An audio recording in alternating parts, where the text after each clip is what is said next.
Hi, welcome back guys. This is your sensei, back with another fanfiction. This is the first part of What If Naruto Dated Ino Instead? Now before starting, please give this video a like and subscribe to the channel if you want more videos like this.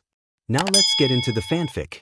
The Yamanaka flower shop had 4 kinds of customers. The ninja here for the rare poisons her father didn't let her anywhere near, the gardeners that knew exactly what they were here for, the husband here to pick up their weekly tribute for their wives. And then there was Ino's favorite customer, the lost boy looking for a flower to impress the girl he liked. It was always so romantic seeing those boys go out of their way to impress the girl they liked. Ino sighed wistfully into the bouquet of yellow daffodils she had been preparing for a local businessman that was a few days late for his anniversary. I wish Sasuke would bring me flowers someday. I bet he wouldn't forget our anniversary. Not that they had an anniversary, he had gone so far as to turn her down every time she asked him out. Not that she was alone in that endeavor, he had turned down every girl that had confessed their feelings to him. Time and time again. Still, there's no way that I'm going to lose, Ino snarled. She snipped furiously at the stem of one of the flowers until it was the perfect length. The yellow daffodil was supposed to represent new beginnings and future success. If only she could give Sakura the flower, then maybe they could stop fighting all the time. Like she'd even accept it, probably think I was coming on to her or something. Talking to yourself again, dear? Her mother strode gracefully out from the back office, looking as regal as ever. Tsubaki Yamanaka was a tall, elegant woman that made it a point to always look like perfection. I'm talking to the flowers. Ino smiled, twirling around to hand the final flower to Tsubaki. With practiced grace, her mother placed the flower in the perfect spot to finish off the arrangement.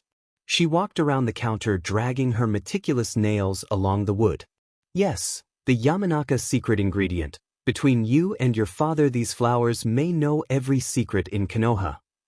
I finished the orders. Can I go for the day? Ino placed both hands on the counter, holding herself up off the floor. Her mother pursed her lips, smiling in a way that told Ino all she needed to know. The answer was going to be no. Your chores aren't done, and I need your help with something today. Oh, Ino deflated, resting her upper body on the countertop, trying to take up as much space as possible on it. So I only have to do absolutely everything forever. I mean, I even cleaned up the paint from that JRK's prank and redid the flower beds he ruined. I should at least get half a day off. Oh, the hardships of a 12-year-old girl. Her mother adjusted another bouquet. With a minor change, the entire shop somehow changed. Well, you won't have to suffer alone. We'll be taking on some part-time help today, and it will be your job to show them the ropes while I go shopping. Does Dad know?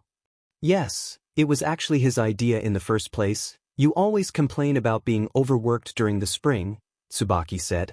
I meant about the shopping, Ino shot back, propping her head up. The door chime echoed throughout the store. Hello. Ino greeted, bouncing off the countertop and onto her feet. She put on her best customer service smile. What can I? Oh, it's you. Her smile vanished, and she folded her arms across her chest. It was Naruto Uzumaki, a troublemaker in her class and the only person in her class with a mouth bigger than hers, and the stupid dumb JRK face that decided to paint bomb their store over the weekend. He looked ready to cry or pout, and like he didn't want to be here any more than she wanted him to be here. The old man said I had to come here and help you guys out. Her mother glided across the store floor to circle around Naruto, once, twice. Excellent timing, Naruto. We were just talking about you. Wait, they were? They were just talking about a part-timer and shopping and… Wait. Are you telling me that loser is the extra help? He's the one that took my weekend away from me. Naruto crossed his arms and pouted. It's not like I want to be here. Now. Tsubaki stood behind Naruto and placed her hands on his shoulders. I talked to the Hokage and Irika-sensei after that incident, and we all believed that understanding the hard work people put into their stores would do Naruto some good, so please, do your best to teach him, Ino. I'm leaving it in your capable hands. Before either of them could say anything, Tsubaki vanished out the door, moving incredibly fast for a woman in a dress and heels. Ino glared at him. This was just great. Now she was going to have to spend all day with Naruto. She had more than enough of him being an idiot in class. Now he was going to be messing up her store too? Just freaking great. Fine, come with me. The first stop on the grand tour of the illustrious Yamanaka flower shop is the outdoor gardens. Ino pushed past the bead curtain with her arms out wide, spinning as she did. Vines grew along guides to make an elegant forest canopy with wide square holes. The walls were covered with a variety of seeds and gardening tools, some for sale, others for the store, and a variety of plants were grown on tiered shelves so that the yellow walls were all but hidden. The main attraction was the 8 large flower beds, all in various stages of growth, save for 2 in the middle that were barren and were stained with orange paint. This is where we grow what's in season, and where you'll be spending the rest of your day. Reaching into the supply closet, Ino pulled out a watering pail and a spare apron with purple flowers on it. She tossed them both at Naruto, hitting him in the face with the apron. You know how to water plants, right? Yeah. Naruto growled, ripping the apron from his face. He put it on over his orange jacket without fastening it around the waist. You fill this with water, he flailed the pail around, and then pour water on the flowers. Ino snorted, placing both hands on her hips. Yeah. No idea how to water plants, do you? Do too. Naruto growled, stomping over to the spigot. He filled it up just enough to get something drenched. His face was turning redder by the second until he looked like a blonde tomato. Just you watch. He stomped over to the strawberries and proceeded to give them too much water. The plant would survive, but it wasn't healthy for them. See? Oh, Ino clapped as sarcastically as she could possibly manage. Congratulations, Naruto, you overwatered the strawberries. Silence lingered between them as Naruto processed the information, his face maintaining the lovely tomato coloring. He looked at the pot, then at her, then back at the pot. How do you know? 'Cause I water those strawberries every day, Ino pointed at the pot. You see there? You filled the pot up to the brim. Strawberries need a lot of water, but that'll drown them if you did that every day. You also shouldn't aim at the leaves. Strawberries like to have their roots watered, so just pour into the soil. As for how much? She shuffled over to the next strawberry plant, specifically at the little line just above the soil. I put that line there to remind me how much water to put in each pot. Better than looking it up in the book. Oh. A look of understanding graced Naruto's face as he looked at one pot after another, trying to find the little line. What about this one? It doesn't have a line. For those just get the ground wet. Ino smiled. Maybe having someone to do all the dirty work wouldn't be such a bad idea. She could keep Naruto locked up in here while she handled the storefront. And after you water all the pots, we'll talk about the plant beds. Ino hummed as she crafted a small wreath made of white lilacs, a pure white flower that represents purity and youthful innocence. For a flower girl, just one of a dozen other arrangements that were part of their wedding catering bundle. As romantic as weddings were, they were a lot of work. Every table needed a bouquet, every bridesmaid a corsage, a boutonniere for the groomsmen, and of course the bride's bouquet needed to be the absolutely most perfect thing ever. It would be so much easier if people could just have nice, quiet weddings with friends and family, but no, sometimes half of Konoha was invited. Well, it's not like mine and Sasuke's wedding would be small. Quite the contrary, hers and Sasuke's wedding would be the biggest and best wedding Konoha had ever seen. She would be wearing an absolutely killer dress that would leave every male in Konoha wishing that they were Sasuke.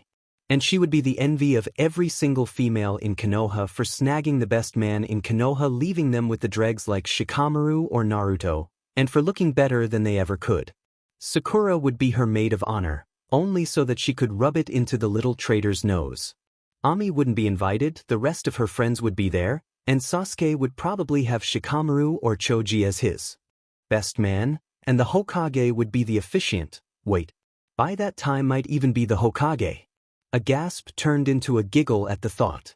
Her marrying the Hokage. She could be the great woman behind the great man. Rumors would spread far and wide about how she was the real power in Konoha. The best part is that she'd never have to work another day at her parents' shop. She'd probably be Konoha's spymaster or something awesome like that, or she could simply be the Hokage's wife. Both were good. With Sasuke as her husband, she'd be happy doing anything. He was smart, cool, good-looking, an excellent ninja. There was nothing about him she didn't like. And if it wasn't for Sakura scaring him off, he'd be her boyfriend right now. Hey Ino!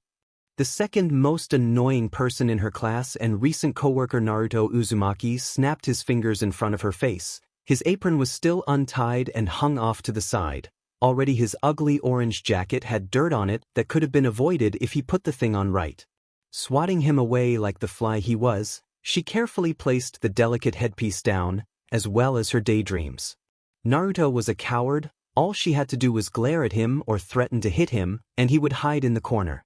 What do you want? Naruto winced at her balled fist and took step towards the nearest exit. I finished the water the pots. But maybe, just maybe having Naruto around to do the dirty work wouldn't be such a bad thing. Keeping her scowl, Ino walked towards the outdoor garden. So you watered all the pots to the line? Yeah, Naruto folded his arms, pouting like 5-year-old. I did it how you told me to. Good, now for the flower beds.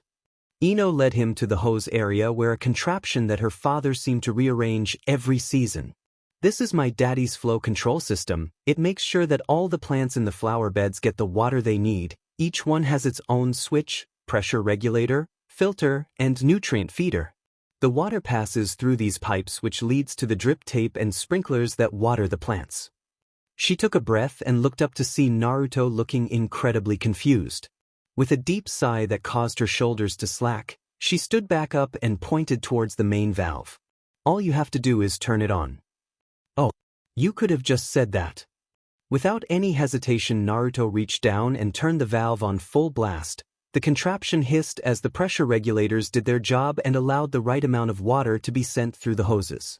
That was easy. Can I go home now? If I don't get to go home, you don't get to go home. She had a million better things to do than hanging out with Naruto all day at work. Once she became a ninja, she was going to kiss this place goodbye. And hopefully Naruto as well. Once she ended up on a team with Sasuke, everything would be set right. Naruto continued to pout. Alright, next we need to fill the flower beds that you ruined with dirt and plant some seeds. Ino led him to a large shed, where bags of fertilizer were stacked high on the walls. A variety of pots and seeds as well as the larger tools were stored. I ruined them? It was just paint. Naruto stopped pouting for a moment and almost looked legitimately sorry. Yeah, but flowers are sensitive. If you cover them in paint, they're going to die, either because the paint's too heavy or because they can't get in any sunlight. That and paint is toxic. We had to throw away all the dirt too. She left out the part where it cost her the entire weekend to clean up the mess. Now, she pointed towards the bags of fertilizer. It takes 2 of those to fill a flower bed, so bring 4 of them to the flower beds. With that, Ino spun on her heel and walked out of the shed. Hey wait, you aren't going to help me carry these? Naruto whined after. What kind of man lets a woman do all the heavy lifting? XXXX. Ino was rude, bossy, annoying, loud, kind of scary, and she wasn't anywhere cute enough to make up for it. Worse still was that she was one of Sasuke's fangirls and Sakura's rival in love. Ino could have Sasuke for all he cared, but just being around Ino might make Sakura mad at him. It didn't help that she was treating him like a SLV. Sure, the Hokage told him to help out their shop, but he said he was sorry.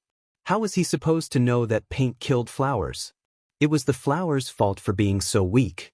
He could tell when she was thinking about Sasuke. It was the same stupid look the rest of the girls in his class got. They sighed, smiled and spaced out. She was doing it right now, while he evened out the dirt in the flower beds. Hey Ino! She got out of her daydream and glared at him. The dirt's even. Do we start planting now? So far gardening was nothing but playing in the dirt and water. He felt like a baby playing in the sandbox. Only it wasn't sand and it was just dirt and not fun at all. Oh, not yet. Ino rose from her seat, looking relatively clean compared to him. He was going to have to laundry soon if this kept up.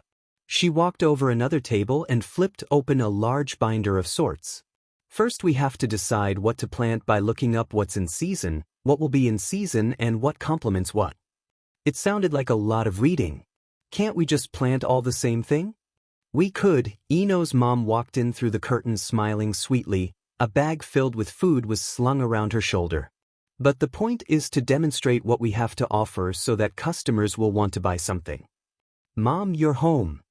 Ino smiled and jumped into her mother's arms, hugging her tightly even as she rummaged through the grocery bag. Yep, I see you two have been busy. Tsubaki petted Ino on the back of her head. You got the flower beds ready for tomorrow? I'll be sure to make a list of what I want in them for you tomorrow. Great, more work. In the meantime, we're closed so you're both free to go. Finally. Naruto ripped off the apron and flung it to the ground. He was so glad to be out of this place.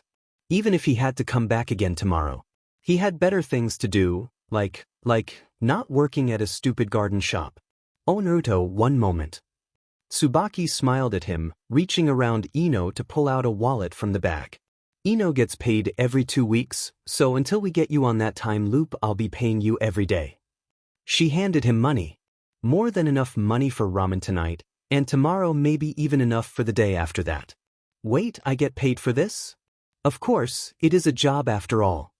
Maybe working here wasn't going to be completely horrible. It was only Tuesday and Ino was ready to be done with the week. School and work were just so exhausting.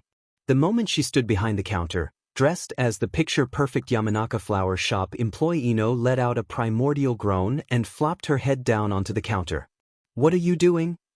Naruto, who was at least half of the reason why her day was turning out to SCK so much, asked. He was struggling to tie the apron behind his back, looking like the kind of employee that showed up just because of the paycheck and not like they enjoyed the work. His hair was a mess, his shirt was half tucked in, his fingernails looked like he had been playing in the dirt all day. However, despite his unkempt appearance, Naruto was actually smiling.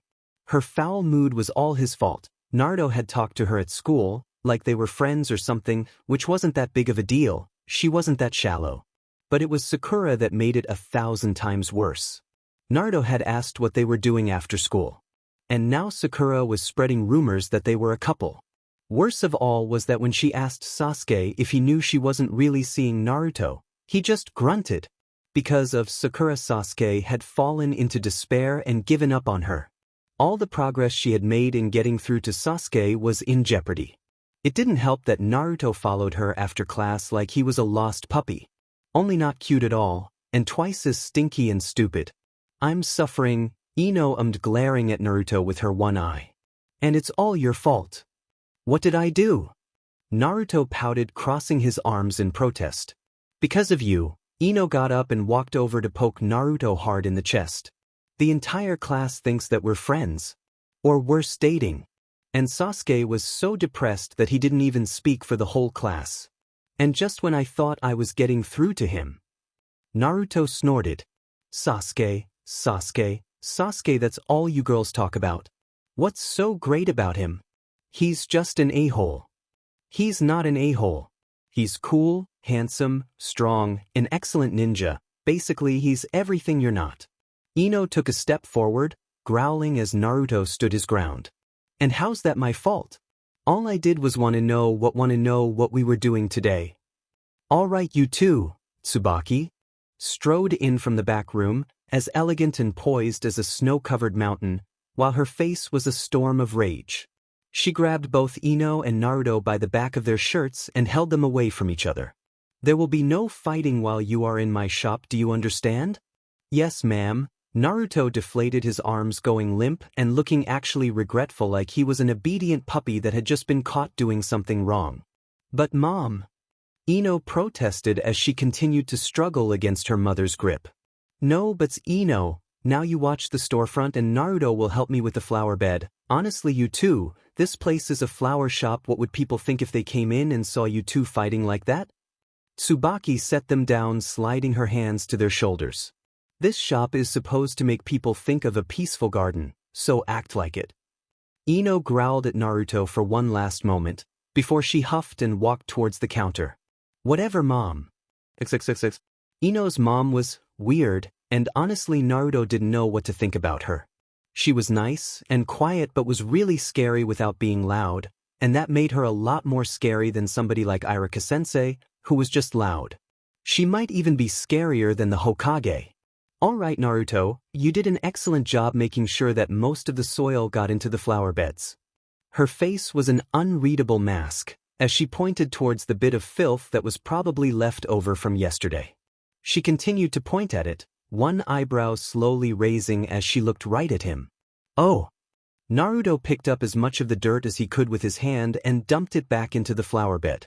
There. She let out a sigh. I meant for you to get a broom, but we can work on your clean-up skills after we get dirty. What was the point? They were just going to get dirty again later. His pants still had some of the dirt on them from yesterday. A look from Ino's mom told him that he really shouldn't say that out loud. She was weirdly clean. So, the first thing we're going to do is set up the drip system. She gestured to a bunch of tubes and plastic bits that sat on the nearby table. It's going to be fairly easy this time because most of what we're planting. First, we need to connect it to the spigot. Great, she was going to just tell him what to do while she watched over him to make sure he didn't make any mistakes. Okay, how do I do that? I'll show you. Ino's mom grabbed a set of the plastic doohickeys and walked over to one of the two empty flower beds. With ease, she attached the doohickeys to a tube that stuck out of the ground. See, just like that. Now hand me the drip tape. It looks like a flat black hose with blue lines on it. Okay, it was easy to find what she was asking for. There were 2 sets of 3 rolls arranged neatly on the table. He handed it to her. Thank you, Naruto. She smiled at him and thanked him for handing her something so simple. Now, pay attention. We want to make sure that the blue lines face up so that the water comes out at the right place. Soon enough, there was one line set up in the box and Naruto had somehow managed to pay attention throughout the whole ordeal. Ino's mom was amazing at this. What next? She stood up. Her hands, despite touching the wet dirt just moments ago, were clean and dry, like the dirt was afraid of her.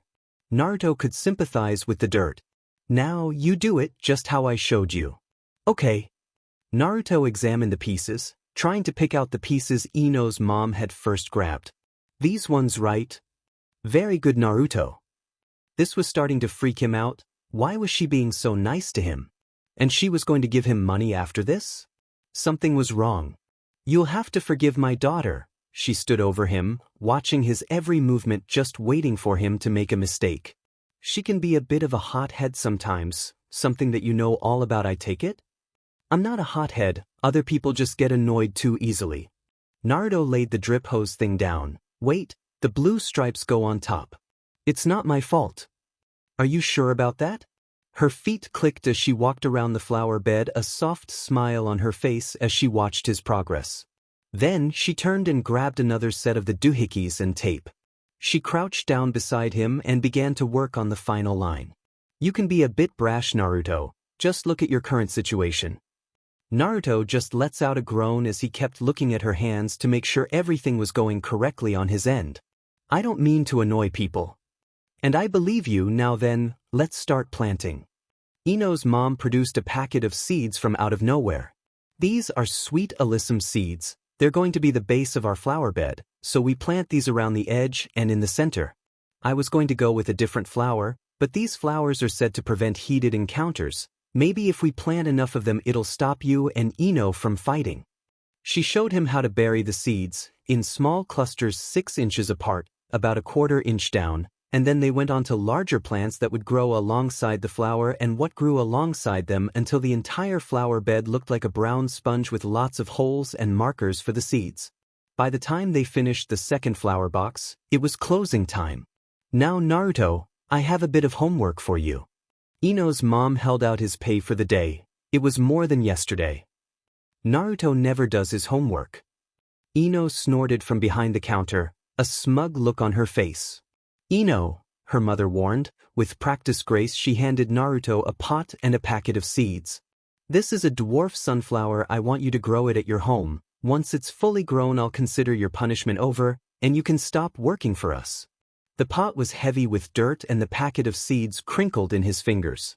Mrs. Yamanaka, Naruto began, but he had no idea what he was going to say or even do. He could do this, though he could grow a sunflower. Then he'd be able to prank people again. Please, dear, call me Tsubaki. Mrs. Yamanaka makes me feel old. Tsubaki smiled at him like the old man or the ramen chef did. Naruto swallowed and bit his lip before he found the words he was looking for. Thank you. Thanks for shopping with us. I hope our flowers bring you happiness. Ino smiled as she handed a bouquet to a nervous boy who looked ready to run home at any second. It was incredibly cute. He was probably going to go ask out the girl of his dreams. Or perhaps was in trouble for forgetting an anniversary. "You're welcome." The young man stammered, pushing up his glasses. "I mean, that is. Thank you." Then he was gone, leaving her and Naruto alone in the store. Her father had yet to return from his mission, and her mother had some business to take care of that would likely take up the whole day. It wasn't the first time that Ino would run the shop, and it wouldn't be the last time either. But it was the first time that she had an underling to do her bidding. That is, co-worker to delegate tasks to. The plants don't need any extra water in the morning, right? Naruto came in from the outdoor garden with a smile on his face. His Yamanaka apron still untied at the waist, and dirt clung to his pants and some on his nose as well. As to why her mother allowed him to maintain that appearance confused her beyond belief.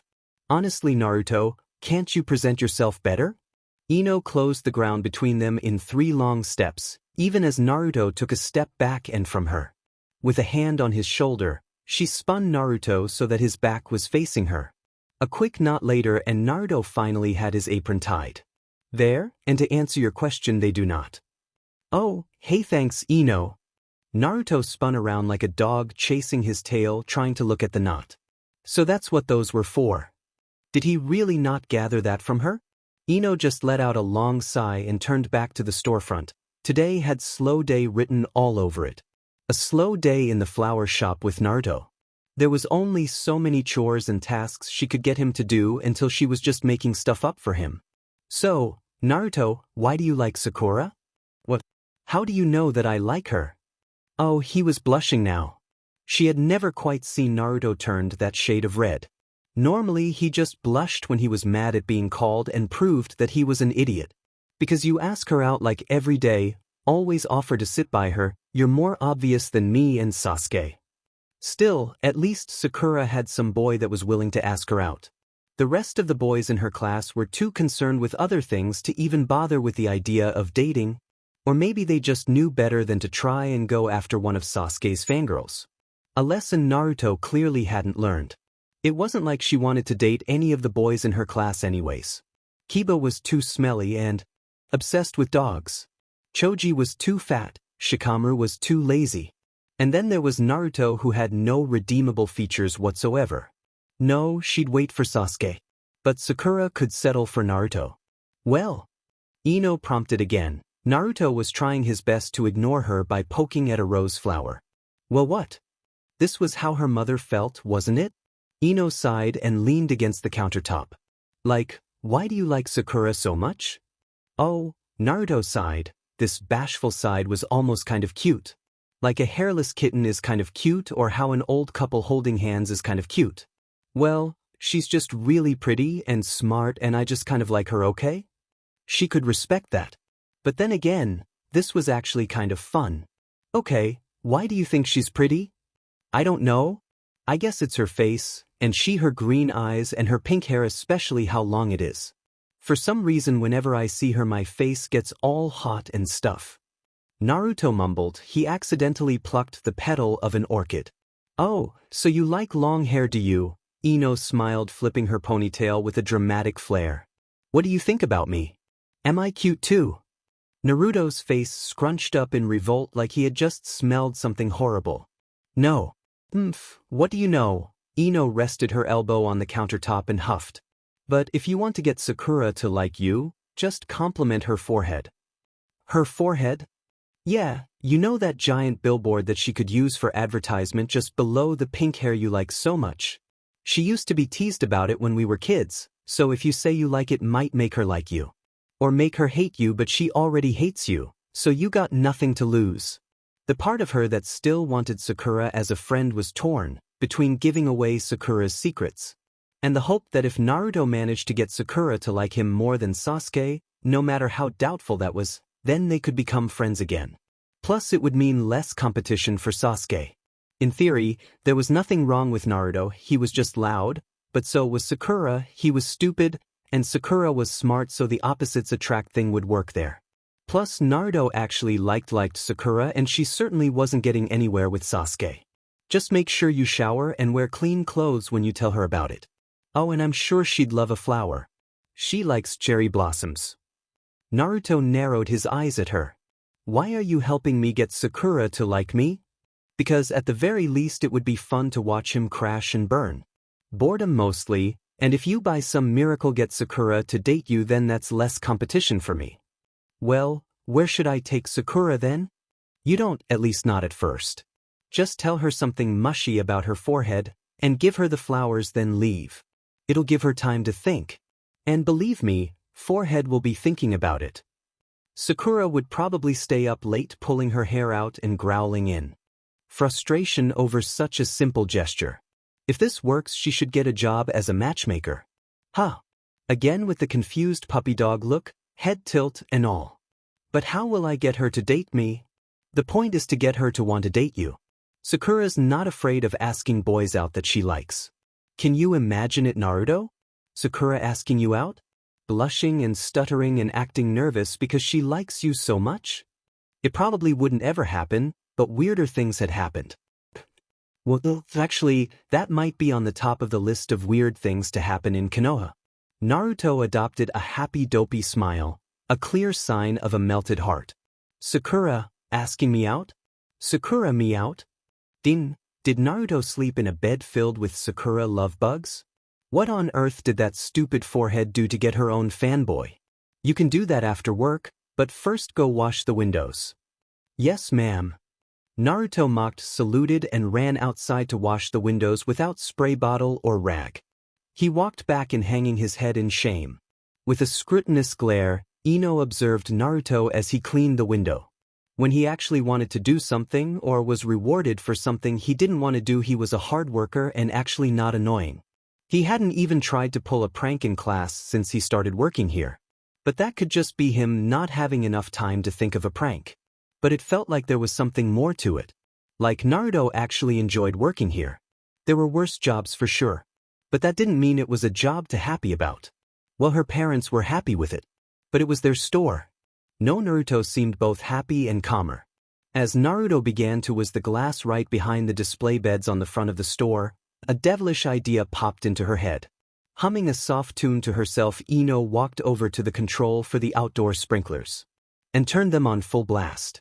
With Naruto standing under them, the sun made the water shine as it misted down onto Naruto, causing his blonde hair to sag and his black shirt to cling to his body. For a few moments, Naruto actually looked like an attractive human. Like he was actually cute, not as cute as Sasuke would have, but cuter than any other boy in the class. Once he was slightly damp, Ino turned off the water and smiled at Naruto as he glared at her from the other side of the window. Maybe her mother was right, and all Naruto needed was a bit of kindness to bloom. He certainly could be turned into a decent boyfriend. For Sakura, not for her. Sasuke was the only man for Ino. And no amount of cute wet Naruto would ever change that. XXXX. Ino hummed to herself as she began the closing procedures. All in all, today wasn't that bad. They were just busy enough to not be completely mind-numbingly bored, yet slow enough that they weren't going to get gray hair by the age of 20. Hey Ino, Naruto mumbled, shifting on his feet ever so slightly. He had one hand behind his back and a cherry blossom branch. He was all set to give Sakura when he next saw her was in the other. I just wanted to say thank you for the idea and that I'm actually sorry for what happened at the academy. Oh, right, that whole thing. Don't worry about it, Naruto, I might have overreacted a bit. Her own mother had said as much. Well, anyways, I got you this. He pushed a small handful of yellow acacia into her face, nearly forcing her back a few feet. I read that these represent a valued friendship or something like that, and I'd like to be your friend if that's okay, that is. Ino stared at the flowers for a few moments. A boy, yes, a male of the human species, had given her flowers. It wasn't Sasuke giving her flowers. But it was still a boy. Beyond that, it wasn't just any flowers. Of all the flowers Naruto had given her, they were yellow acacia. While not her favorite flower, they were one of her favorites.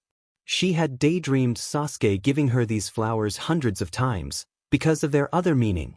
Sure, the friendship thing was sweet and endearing, but the flower had a secondary meaning. Secret love. Did Naruto know that? And that's why he gave them to her? No, that wasn't it. This was Naruto. He probably only read the friendship part, or the book he read didn't even have the secret love part listed. Wait, you read about flowers? Ino asked, still taking the flowers from Naruto. She had touched them 100 times, she had probably planted these ones. But they felt so different. They were heavier, warmer, somehow more than just flowers. She had always known that actually receiving flowers would be different and special. She didn't know that Naruto of all people would be the first boy to give her some. Why could she hear her heartbeat? Why did her cheeks feel warm? Why Naruto? Yeah, Naruto scratched the back of his like he always did. Except it looked different this time. Your mom gave me a book on flowers and their meanings. She said she wanted me to start helping customers soon. If her mother gave him a book, then it should have had the other meaning of acacia in there. Naruto must not have read very much of it. That sounded about right. So it was just dumb luck. He liked Sakura after all. Well, thank you, and sure, I guess we can be friends, and I guess it's okay if you talk to me at the academy. He smiled, and it could almost be considered charming? No, this was Naruto she was talking about. He didn't have a charming bone in his body. Thanks, Ino. But you still have to pay for those. This is all your fault, Naruto grumbled as he came walking into the flower shop. He looked perfectly fine and healthy, no limp in his step, just a nice shiner on his left eye that was already beginning to puff up. Ino propped her head on her hand, resting on the counter. It was hard to feel bad for Naruto when most of his wounds were self-inflicted in some form or another. In this case, it was his fault for going after dangerous game. Oh, and care to explain? How your black eye is my fault. He stomped past her, only offering her a half glare as he began to put on proper work attire. Sakura punched me. In the face. Hard, he pointed towards the black eye. Really? Ino gasped, trying to feign surprise. I thought you got that from walking into a door. No, he was blushing and pouting. Naruto's pouts were something that Ino was coming to enjoy. Not because they were cute or anything, it was just because it meant that Naruto was in some form of misery. Just because they were friends didn't mean she couldn't delight in his suffering. I told Sakura about her forehead and she punched me. She honestly saw that one coming from a mile away. And the flower? Did she take the flower? Naruto blinked, his pout turning into a simple frown as he twisted his face like a puppy dog. Well, yeah, but she still punched me. And you still like her? The blush was back. Well, yeah, but I think I just made things worse by telling her about her forehead. Okay, Naruto, I'm going to need you to tell me exactly what happened. For science and gossip. Mostly gossip. So from the top, what did you do? Well, I found Sakura alone as she was walking home. Naruto scratched the side of his face. He walked to the storefront and grabbed the first flower he could find, a blue salvia, a flower that represented healing, wisdom, and a long life. Naruto could use at least 2 of the 3 right about now. She was annoyed when she saw me and said, "What do you want, Naruto?" That was expected from Sakura. Then I held out the flower to her and she took it from me and I said, "Your forehead is so big and beautiful it makes me want to kiss it." Naruto held the flower out to Ino, imitating his previous actions. With the roll of her eyes, Ino took the flower and tried to fight a smile. A second flower from a boy, a second flower for Naruto. There was no hidden meaning behind this one, it was all just an act. And then what? Naruto flapped his arms. Well, she stood there for a second, looking at me and the flowers, then she shouted that I was an idiot, punched me in the face and ran away. And now she probably hates me. Wow, that actually worked better than expected. Naruto, Naruto, Naruto. Ino sked as she returned the flower to him. She doesn't hate you now, Sakura is just. Well, she's not very good at handling her emotions, she gets too flustered and then expresses herself in weird ways. A bit like Naruto actually. She was actually probably really happy that somebody said those things to her, but she was probably also really mad that it was you that said those things. If Naruto gave her a flower, on purpose, and one that actually meant that he liked her, and said that she was the most beautiful girl in the world, she'd probably punch him too. So she hit me because she's happy? Naruto frowned, placing the flower back in more or less the same spot. She hit you because she doesn't like that you made her happy. Huh. begin with. The confused puppy look, at least this time he was clean so he actually looked cute. And with the black eye, it was like he had a spot on his face. Ino sighed and pulled out a magazine she had read weeks ago. Here, this article describes the types of girls. Sakura's reaction and personality make me think that she's going to become a tsundere to you. What's a tsundere? A tsundere is a girl or a boy too, I guess, is a person that hates that they like you and hates that they can't stop liking you. Or they hate they like you or something. It's very weird. Basically, because Sakura already hated you for being annoying. And then you did this really sweet thing to her, she's going to be hating that she now likes you. Ino pushed the magazine towards Naruto. Really try reading the girl magazine sometimes. Guys complain all the time that girls are too hard to figure out. But we write everything down. He took the magazine. So, Sakura likes me now? Ino shrugged and mimicked Naruto's flap. Maybe, I'm not her so I really can't speak for her, but I think she's on the way to liking you. So what do I do now? Naruto asked, rolling the magazine up and placing it in his jacket. Should I give her another flower? You do nothing. Nothing? Nothing. Naruto frowned. But won't that make her not like me? If you try to push her too hard you'll remind her of why she doesn't like you. So instead you should do nothing and let her figure things out. If she still hates you, try again some other time, but just give Sakura a little time, okay? Ino paused and tapped her chin. It's a bit like Sasuke. He doesn't do anything special for us girls, but we all like him because we decided to, not because he tried to make us like him. There was more to it than that, like Sasuke is cool, cute, awesome, and mysterious. But that was beside the point. But I don't want to be Sasuke. He was pouting again. Ino smiled and gave Naruto a soft shove. Don't worry, Naruto, you'll never be Sasuke, even if you stay away from Sakura for a while. Wait. Ino smiled. Maybe this could be used on Sasuke. If she used her new friendship with Naruto to make Sasuke jealous by ignoring him. Oh, the possibilities were endless. Instead, why don't you hang out with me at school? I'll even eat lunch with you. Really? You will. The joy in his voice was almost enough to make her feel bad. Almost, but not enough. Well, yeah, what else are friends for? Ino smiled. Now let's get to work. My dad comes home tonight and we should make sure the shop isn't a mess. Inoichi yawned as he walked through the doors of his shop. He was ready for a good long stay at home, far away from any missions that dealt with the land of snow for a good long while. Snow and winter just didn't sit that well with him, it made him lethargic. He was looking forward to a nice relaxing evening with a home-cooked meal from his wife with his lovely daughter and his son? Wait, he had a son? That couldn't be. If he didn't have a son, then who on earth was this short blonde punk with blue eyes watering his plants? And why did he have a black eye? Oh right, Inoichi blinked. His wife said something about hiring a troublemaker to help around the shop. You're Naruto, aren't you? The boy froze and stared up at him wide-eyed, like a deer ready to be spooked. Yes, Mr. Ino's dad.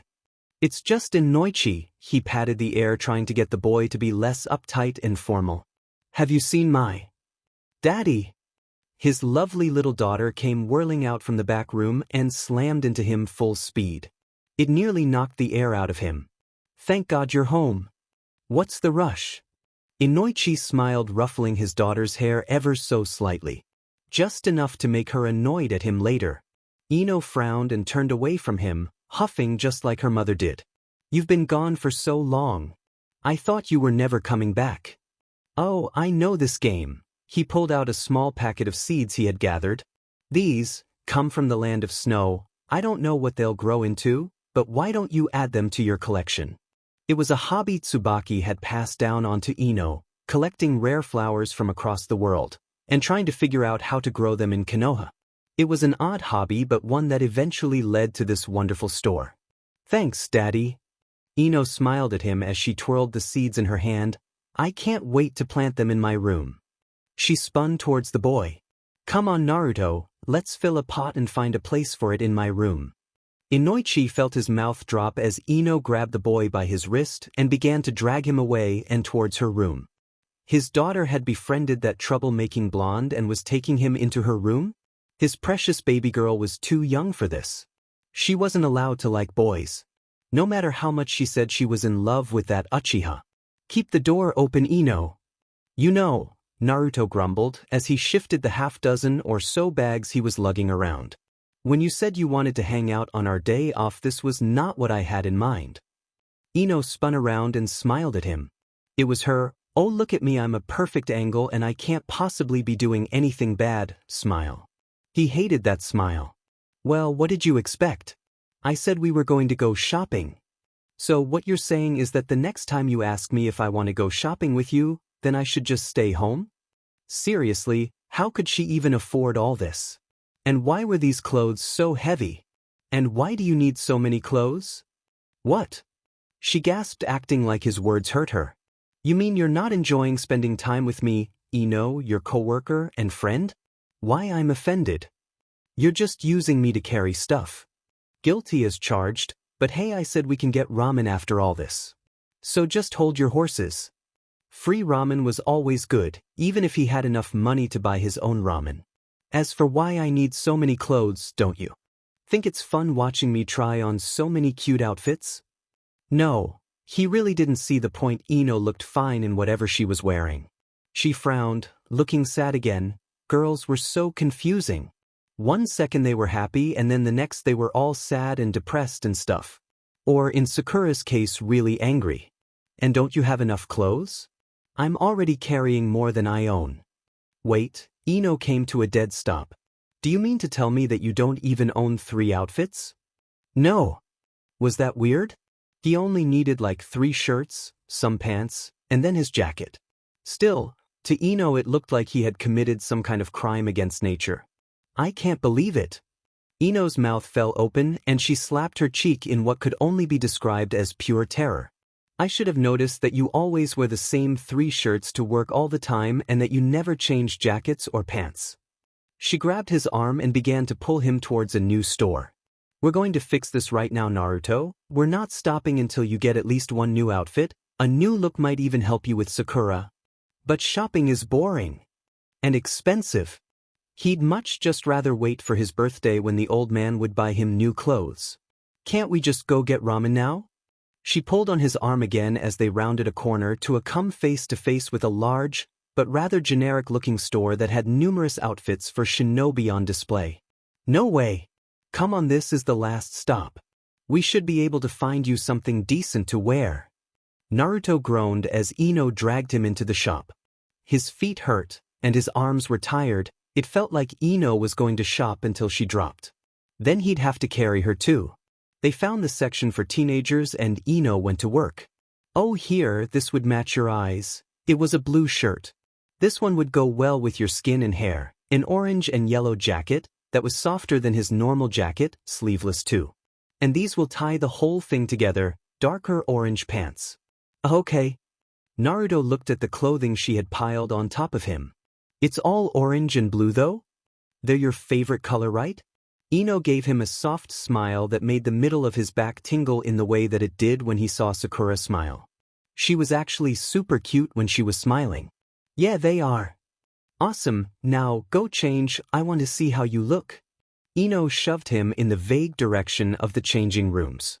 The pants were a bit too small, but the shirt and jacket both fit good, nice and roomy how he liked them. The jacket even had a hood, which meant no more struggling to find an umbrella that wasn't broken. He examined himself in the mirror, it didn't look bad, and he still looked like himself. Ino, I'm dressed. About time, now come out here. Man, she was bossy, it was like she couldn't go 3 minutes without telling him what to do. He stepped out holding his arms out wide. She smiled again. Well.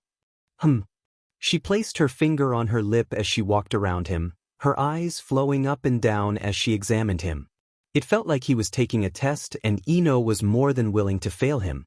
The look suits you, how does it fit? The pants are a bit tight. That's easy to fix, go put your regular clothes on, I'll get you a larger size. Do I have to get these? They feel kind of expensive.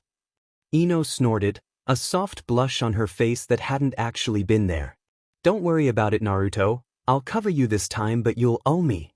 Owe you what? Don't know yet, it won't cost you money though. Why did it feel like he was going to regret this deal? Still, the outfit made Ino smile, and if it made Ino smile it might make Sakura smile. Sure, okay. Great, now I'm going to go try on an outfit, wait for me at the girls' changing room. Naruto just hoped it wouldn't be like the last store where she spent 30 minutes trying on outfits, only for her to not buy anything. It was so boring. Still, Naruto did as he was told, and waited on the little chairs near the woman's changing room holding the bags like a diligent watchdog. He was getting hungry. Really hungry. Hey, Ino, are you almost done in there? Just about. Her voice was sing-song and oh so very happy, it sounded like a warm bowl of ramen smelled. Delightful and inviting. And a bit of happiness. The curtain flew open and Ino presented herself like an unwrapped Christmas present. She was nearly naked as she stood there in a yellow polka dot bikini. Her stomach was exposed, her hips were on display. It was like he was peeping in the woman's bath using CC jutsu again. Only this time he wasn't getting in trouble for it. Well, Ino's smile drew his eyes to her face. A faint blush was slowly spreading on her cheeks. What do you think? She stuck her tongue out to the side and winked. Naruto could only just stare, his mind was empty. I'll take that as a good sign. Ino dropped the curtain, returning to the dressing room. Ino poked at the bowl of ramen in front of her. It wasn't bad. But she could taste the calories. Every single bite of the salty soup was bound to end up on her hips, stomach, or thighs.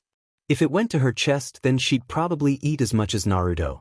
He was on his second bowl and showed no sign of stopping. It was amazing, really. Honestly, Naruto, where do you put it all? Put what? Like the uncivilized idiot, Naruto responded with his mouth overflowing with noodles as he was mid-slurp. It was probably her fault. She should have asked the question in between bites. Or bowls, it was the same thing really. All that ramen you eat. Like seriously, it's like your stomach leads to another dimension. Oh, and I'm only paying for 2 bowls, you got that. Ino grumbled and took another bite of noodles into her mouth. The calories tasted like guilt. Delicious, delicious guilt. Next time they were going some other place. Like that barbecue place Choji. Oh, I don't know, I just eat it. Stupid metabolism must be why Naruto's so hyper. He burns up all his energy doing stupid stuff and saying stupid things. Like a true gentleman, he went right back to slurping. Sakura better watch out, looks like she's competing with ramen for your heart, Ino mumbled as she took another bite of the ramen. Why was this stuff so good? Seriously, it was growing on her with each bite. What did you say? Naruto finished his slurp and finally stopped eating. Ino swallowed her bite, nearly choking on it. So that's why her mother said not to talk with her mouth full. How did Naruto do it? Oh, I asked if you were nervous about the final exam coming up. You failed that last few, right? Oh, Naruto's shoulders slumped and he stirred his half-empty bowl of ramen. He looked pathetic. Then he perked right back up. Don't worry about me, Ino, I'm sure I'll do great this time. You still can't do the clone jutsu, can you? Silence, followed by the guiltiest sounding slurp she ever heard.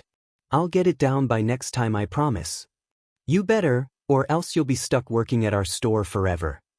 That doesn't sound so bad. I kind of like working at the flower shop. You would, Ino snorted, taking in a bite of the garnish in her ramen. But what about your dream of becoming Hokage? Naruto sat up straight and with a chopstick in both hands he stood on the stool and proclaimed. Then I'll become the flower Hokage and then the whole village will acknowledge me and my awesome flowers. Ino sat in stunned silence. Then burst out in a full-body laugh that almost sent her tumbling to the ground. You dork! Naruto plopped down and joined her. I'll be the Hokage that smells like sunflowers. Believe it. Then it happened. The most embarrassing thing that her body could ever do. She oinked. Then again and again. It was an absolutely horrible sound that made her laughter come to a dead stop. Naruto's had settled down to a giggle as he smiled at her. I didn't know you oinked when laughed. If you ever tell anybody I did that. I thought I heard a pig around here. Ino spun around to see her former friend and longtime rival in Sasuke's love. Sakura Haruno. The worst possible person to hear her oink. This was all Naruto's fault. What do you want, billboard brow? Ino growled she was going to fight fire with fire if she had to. Oh, I was just walking by when I heard a pig in a ramen stall and… Sakura turned and looked at Naruto, who had remained silent.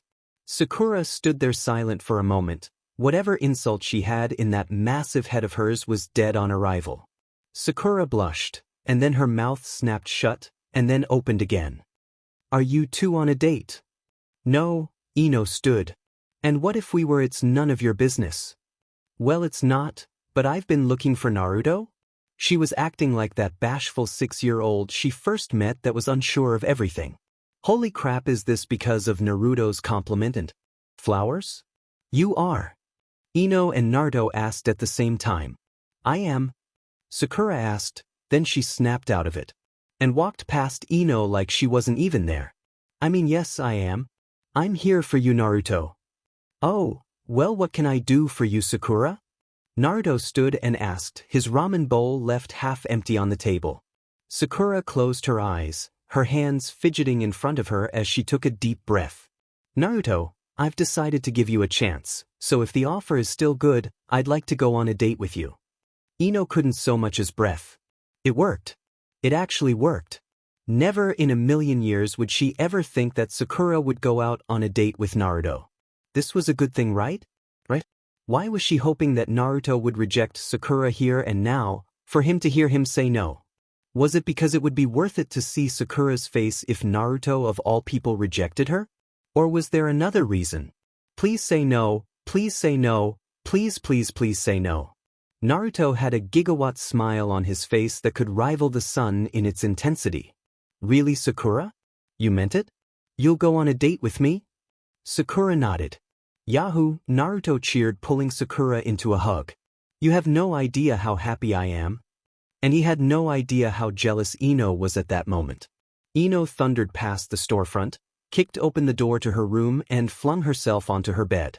With her head buried into her pillow, she screamed. She screamed long, hard, and loud. The only thing that stopped eardrums within a 200-foot radius from bursting was her valiant pillow. She felt like sheet. Her limbs felt like they were on pins and needles while her stomach was an empty pit of despair. On the plus side, her diet was going fantastic because she had absolutely no appetite. The last thing she actually ate that didn't make her want to vomit was the ramen she had with Naruto. Speaking of the blonde traitorous BSRD, he and Billboard Brow were official, or to be more specific, official, but not let anybody know because Sakura's parents would freak out. That was a blatant lie. Sakura's parents probably didn't care that she was dating Naruto. Hell, her dad was just as big of a prankster as Naruto. No, the real reason why Sakura didn't want anybody to know that she was dating Naruto was simple. Sasuke. Sakura didn't want to let her precious Uchiha know that she was dating Naruto. Sasuke probably didn't even care. And the only reason why Ino hadn't told everybody was because Naruto, the idiot, had asked her not to. That was all fine and dandy. The real problem was, she didn't know. Another scream erupted from her mouth and she slammed the pillow into her face, kicking madly on the bed. All right, honey, her mother said, walking into the room. A moment later, her mother sat on the bed and she felt a soft hand rub circles on her back. That's 2 screams into the pillow. What's wrong? Nothing, Ino mumbled into the pillow. Great, now her mother was concerned. Ino, her mother's voice soft but firm. With a groan, Ino kicked her feet on the bed twice before she sighed. Why don't you ask Naruto? Oh, and why would Naruto know why you're screaming into your pillow? Ino closed her eyes and tried to wish away her mother. When that didn't work, she sighed. 'Cause it's his fault. Progress. Her mother patted her on the back like she was a babe to be burped. Now, what exactly did Naruto do? I don't know. She did. Wait, no she didn't. She had no idea why she was feeling like this. She had no idea why the thought of Naruto and Sakura dating was making her want to vomit. Why it made her want to curl up into a ball and die. Sakura's just using him for compliments and money, and it's driving me crazy that Naruto's so happy and stupid that he can't realize that she's using him like the beach that she is, and I should be happy that they're dating because then Sakura would be my friend again. If my pillow screaming is correct, Tsubaki was probably smiling right now, laughing at her misery. Naruto and Sakura are dating, and that's what's making you so upset that you're screaming into your pillow? Ino bit her lip, trying to ignore the fact that her pillow was now damp. Was she crying? Why was she crying? Still, she nodded to her mother's question. I guess. Her mother was humming that wasn't good. It was never good when her mother was humming. It usually meant that her mother was going to be horribly wrong about something even if it was the truth. I think that you're upset because Naruto is dating Sakura. Didn't they just cover that? And you have a crush on Naruto. What? Ino sat up so fast she was standing on her bed staring down at her mother. How can I possibly like Naruto? She huffed, blowing a strand of hair out of her face, as her fingers touched her chest as though the very idea offended her. He's loud, annoying, stupid. I mean, he likes Sakura. That's a special kind of stupid. He's a horrible ninja. He has no manners. I don't think he showers every day. I'm fairly certain he does laundry once a month despite the fact that he only owns like 5 outfits. He's cute, kind, sweet, and actually a super nice guy, much nicer than someone like Sakura deserves. And he should be dating you instead? Her mother finished for her. Exactly, I would be perfect for Naruto, at least I would. Oh. Right. The truth came crashing down onto her with enough force to send her to her knees. She sat there in silence staring at the bow of her mother's apron. She liked Naruto. Oh God, she liked Naruto. This was horrible. How can I like him, Mom? Ino finally looked into her mother's eyes. I can't like Naruto. I shouldn't like Naruto. Why not? He's a sweet boy. There's nothing wrong with Dash. No, you don't understand. Ino shouted. Her eyes felt wet. Naruto was supposed to get Sakura to stop liking Sasuke and then we could be friends, and now I have a crush on him, and every time I see either one of them I want to run away, cry and puke, and I can't sleep. I'm a horrible person. Oh, honey. Tsubaki pulled her daughter into a hug, placing Ino's head on her shoulder. It's okay, dear. No, it's not, she gasped, grasping great handfuls of her mother's shirt. It's all my fault. I used him to get Sakura to stop liking Sasuke. I'm a beach. Her mother began to rock her back and forth. The motion only made her stomach feel worse. Do you know what my favorite flower is? If you say me, you're cheesier than Dad. Now, your father's cheesiness is what made me fall for him, but that's beside the point. My favorite flower is the hydrangea. Do you know why? Ino groaned. Why was she still crying? How long was she going to feel like the worst person in the world? How long was she going to feel like garbage? 'Cause Dad gave it to you on the first date? No, that was a rose. Her mother sighed into the blissful memories. That Ino would never have in a billion years. The hydrangea has many meanings. Gratitude, abundance, prosperity, grace, and beauty, maybe even a bit of vanity and narcissism. But the real meaning behind the flower is twofold: honest, heartfelt emotions of any kind and developing a deeper understanding between two people. What does that have to do with anything? This had life lesson written all over it. I just think that it's a fantastic representation of you and Naruto. You two are both honest to the point of bluntness, especially with each other. It was quite nice watching your bond with Naruto form and then grow. He's your best friend now, isn't he? No, her mom was stupid. This was stupid. Everything was stupid, especially Sakura and Naruto. Especially Naruto. She was stupid. Maybe yes. It's okay to feel like Sakura is trying to steal him away. It's okay that you like the same boy as Sakura. Again. Did her mom really need to stress the again? And I know how hard it is to watch someone you care for be with someone else.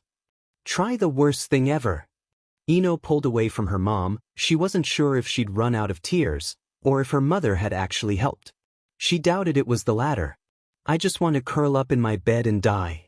Ino flung herself back onto her bed and smothered herself with a pillow. She let out a good long scream that could probably be weaponized if she ever wanted to commit a war crime or two. Tsubaki just patted her on the stomach and sighed, allowing Ino to work out her problems with a few long screams. Just do me a favor, dear, and try not to lose any friendships over this. It might be hard, but the best things in life aren't easy. Ino remained silent until her mother stood. This wasn't helping. Nothing would help. She just wanted to lay in bed and be miserable. And maybe stuff her face with chocolate. Oh, You and Naruto have the next few days off for the upcoming test. Try not to let this distract you, okay? You have such potential. With that, her mother left the room, shutting the door without so much as a click. All right, the stupid genin test. There was no way that she wasn't going to pass. Even if she somehow failed the exams, she had good enough scores to at least pass. She might not end up on a good team, or anywhere near worthy of getting Sasuke's interest. Sasuke, the thought of him once made her heart flutter.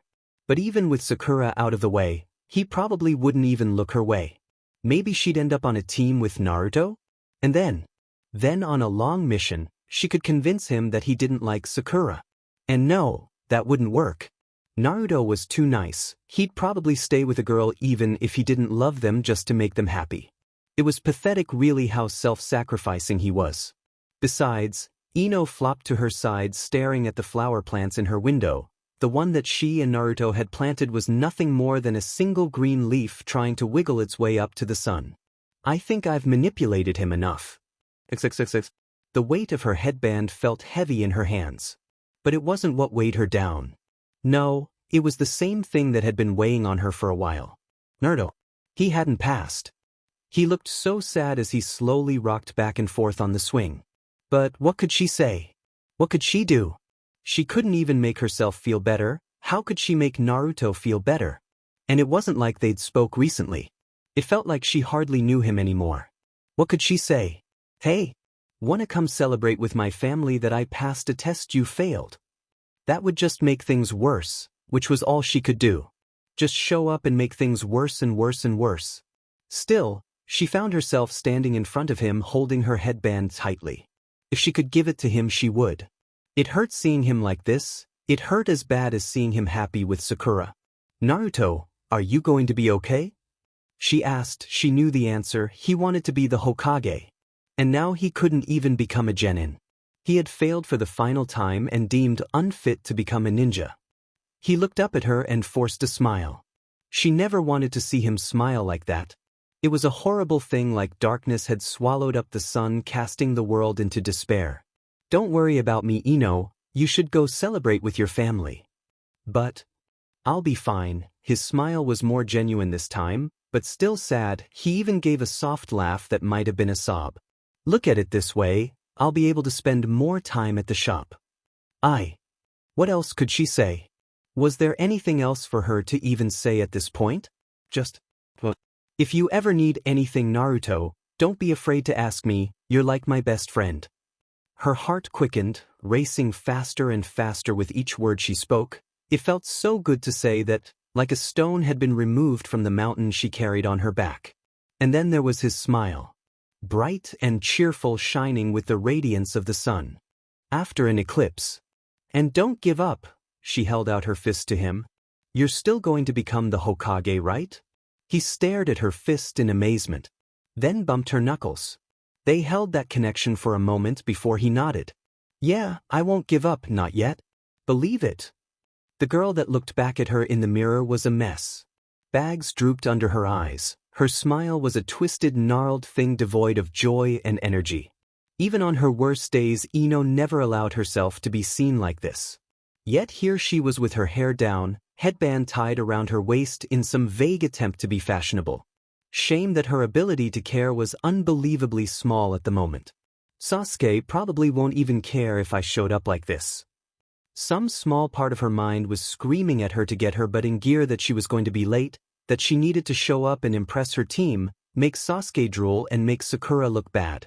But she was still focused on what happened yesterday. I couldn't even enjoy myself at my own graduation party. Naruto, I hope you're okay. She tried to be happy that Naruto might keep working at the shop. But that was a shallow victory. Naruto needed his dream of becoming Hokage. It was just so much about what he is. Funny how I became your #1 supporter, huh, Naruto? And now she was talking to herself in the mirror. Just great. With a sigh, Ino ran a hand through her long hair. She had grown it out for Sasuke. She still liked Sasuke, she liked him a lot, but she liked Naruto too. If Naruto liked short hair, would she cut it? It was getting long, nearly to her butt. Still, it is pretty, and I really can't picture myself with short hair. Ino, her mother called from downstairs. You should get going, you're going to be late. "'Kay, Mom. You better hurry unless you want to help me with these yellow hyacinth." It was a tease and one that got Ino's blood boiling. The yellow hyacinth had one meaning, jealousy. It was an ugly yellow flower, and one that they did not grow. It would be so easy to put her hair up into a ponytail, practical too. But, ultimately she just didn't feel like it. Just great, she was officially to depress do her hair. Ino exited her house, her loose hair flowing behind her like a river of platinum. It felt weird, how did Sakura deal with this all day? Then again her hair was much longer than Sakura's, cuter too. Maybe it was the style Naruto liked? If it was the color, forget that, she was not going pink to save her life. She liked her blonde, Naruto had a cute blonde too. Why does it feel like I can only have Sasuke, Sakura, or Naruto in my life? If she didn't have Naruto and Sasuke, she'd have Sakura. If she wanted Naruto, she couldn't have Sakura or Sasuke. And Sasuke is what stuck her in her current situation. Maybe Daddy was right and I'm too young to be trying to get a boyfriend? It mostly wasn't worth the heartache. But she couldn't help it. She was a girl in love with a beating heart that ached for passion and companionship. And she had a weakness for cute boys with black hair. And then there was Naruto. He wasn't ugly, or at least not anymore. He still wasn't anywhere near as cute as Sasuke. But Naruto talked to her, was nice to her, gave her flowers. Why couldn't she swap Naruto and Sasuke's personality? Wait, she totally could. Well, kind of, she could swap their mind for about an hour or two. Sure, it would be temporary, and ultimately Sakura would be the winner, where she got to have her boyfriend's mind mixed with Sasuke's looks. And she got to have a goofy looking too cool for her Sasuke with Naruto's looks. But maybe if she found out some way to just swap their personalities. No, Betty, no. That would be the wrong thing to do. "Hey, pig," Sakura jeered, entering Ino's field of vision from a side street. She shouldn't have gotten out of bed. She should have just stayed in there and never woken up. Her new sensei would understand. She could just say she was on her PRD, that got her dad off her back and he was a jounin. Or just go all psycho teenager girl on them and just spew everything out all at once. Though that might just land her in the psych ward. What do you want, Sakura? She was too tired for crappy and well-deserved nicknames. Sakura fell into stride beside Ino. A cocky "I'm better than you" smile on her face. "What's the matter, pig? Finally accepted that you can't match me in terms of beauty, so you gave up?" "Yeah, sure, whatever." Ino turned her head sharply to one side. It felt good to let that little bit of her foul mood escape to contaminate the air. Every single one of those words was coated with a virulent acid that could ruin whatever hope of friendship she had for Sakura. "Ino." Sakura looked hurt and sounded concerned. She reached out a hand for Ino's shoulder. "Are you okay?" Ino slapped the hand away and spun towards Sakura, getting right in the pink-haired girl's face. "It's none of your business, Sakura. Just leave me alone. I don't want to deal with you right now. Just because you don't stand a chance against me for Sasuke's heart doesn't mean you have to act like such a beach."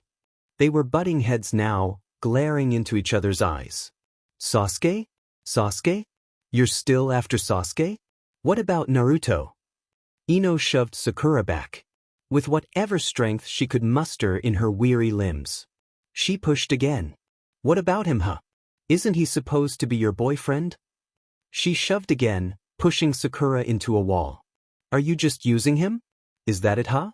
Are you just leading him on to make Sasuke jealous or to make yourself feel better because you're such a colossal beach you need the nicest possible idiot to tell you that you're not a complete and utter beach?" Ino screamed and left Sakura before the girl could say another word. She felt great. Fantastic. Better than she had in weeks. She called Sakura Beach. She accepted that she liked Naruto. She might have known Sakura the longest, she might have wanted Sasuke the longest, but Naruto was at least friendly. Sakura probably didn't even care that her boyfriend was depressed last night because he failed. She probably didn't even notice him sitting on the swing. It wasn't like Sakura would be seen in the classroom with Naruto, not where the girl's precious Sasuke could see them. And of course Naruto was either too stupid to notice, or just didn't care. There was no way that she would ever be somebody's secret girlfriend. Even if it was a dork like Naruto. There would be hand-holding, there would be arm-grabbing, cheek-kissing, and cheek-rubbing. The world would know that Naruto was hers. or whoever was lucky enough to actually end up dating her. Ino stopped in the doorway to her classroom and looked at the spiky blonde head of Naruto. A Konoha headband was strapped to his head. He was here? He was a ninja? Oh no, she looked absolutely horrible. And wait, why were her legs moving forward? Naruto! She cheered, running towards him. That bitter depression that had been following her vanished like the sun breaking through the clouds. You're a ninja? You passed? Wait, you didn't steal that, did you? What? No. He stood to greet her, offering her the seat near the window. I had a special test last night and Irika-sensei gave me his headband. I also learned a really cool jutsu. Really, what jutsu? She took her seat next to him, a smile coming to her face easily. She hadn't had the chance to really hang out with Naruto for a while. This just felt. Hee, that's a secret. A ninja never gives away his trump card. He was such a dork. But a liar Naruto was not. Oh, why are you wearing your hair down? Not that it's bad, it looks really pretty like that. Her heart leapt into her throat, trying to replace her brain. All of her senses were drowned out by the beating of her heart that was caused by just a few words from this blonde idiot. He thought she was beautiful even when she put no effort into her appearance. He thought she was beautiful. She immortalized those words in her mind, etching them into the very core of her being. They filled her with warmth and happiness and, oh hey there, no. Sakura sat down on the other side of Naruto and grabbed his arm, stealing him away from Ino. I'm so happy that you passed. Sakura? Naruto asked, flailing his arms as Sakura pulled him into a hug, completely oblivious of the glare Sakura was giving Ino. What are you doing? You're hugging me in class? Ino grunted and turned to look out the window. Her beautiful sunny day had just turned into a storm that heralded the end of days, blocking out the sun so completely it was darker than the darkest nights. Why wouldn't I? Sakura purred. Ino grit her teeth. You're my boyfriend after all. Oh, that little slut. She knew. Somehow in that giant forehead of hers, Sakura had managed to correctly guess that Ino liked Naruto as something more than a friend. Now she was trying to make her jealous. It was working. Ino glanced around. Sasuke was sitting right behind them, staring at the board with nothing but contempt and boredom, completely unfazed by the Sakura's light display of affection towards Naruto. Well then, Sakura. Ino gestured towards Sasuke with her eyes, making certain that Sakura knew exactly where he was. Why don't you give Naruto a kiss? Sakura glared at her before she snorted. Why would I do that? To prove that Naruto is your boyfriend. Ino shot back. She was vaguely aware of the rest of Naruto trying to act as the peacekeeper between the two. She could feel the eyes of the class on them, and the roiling in her stomach that was telling her to stop.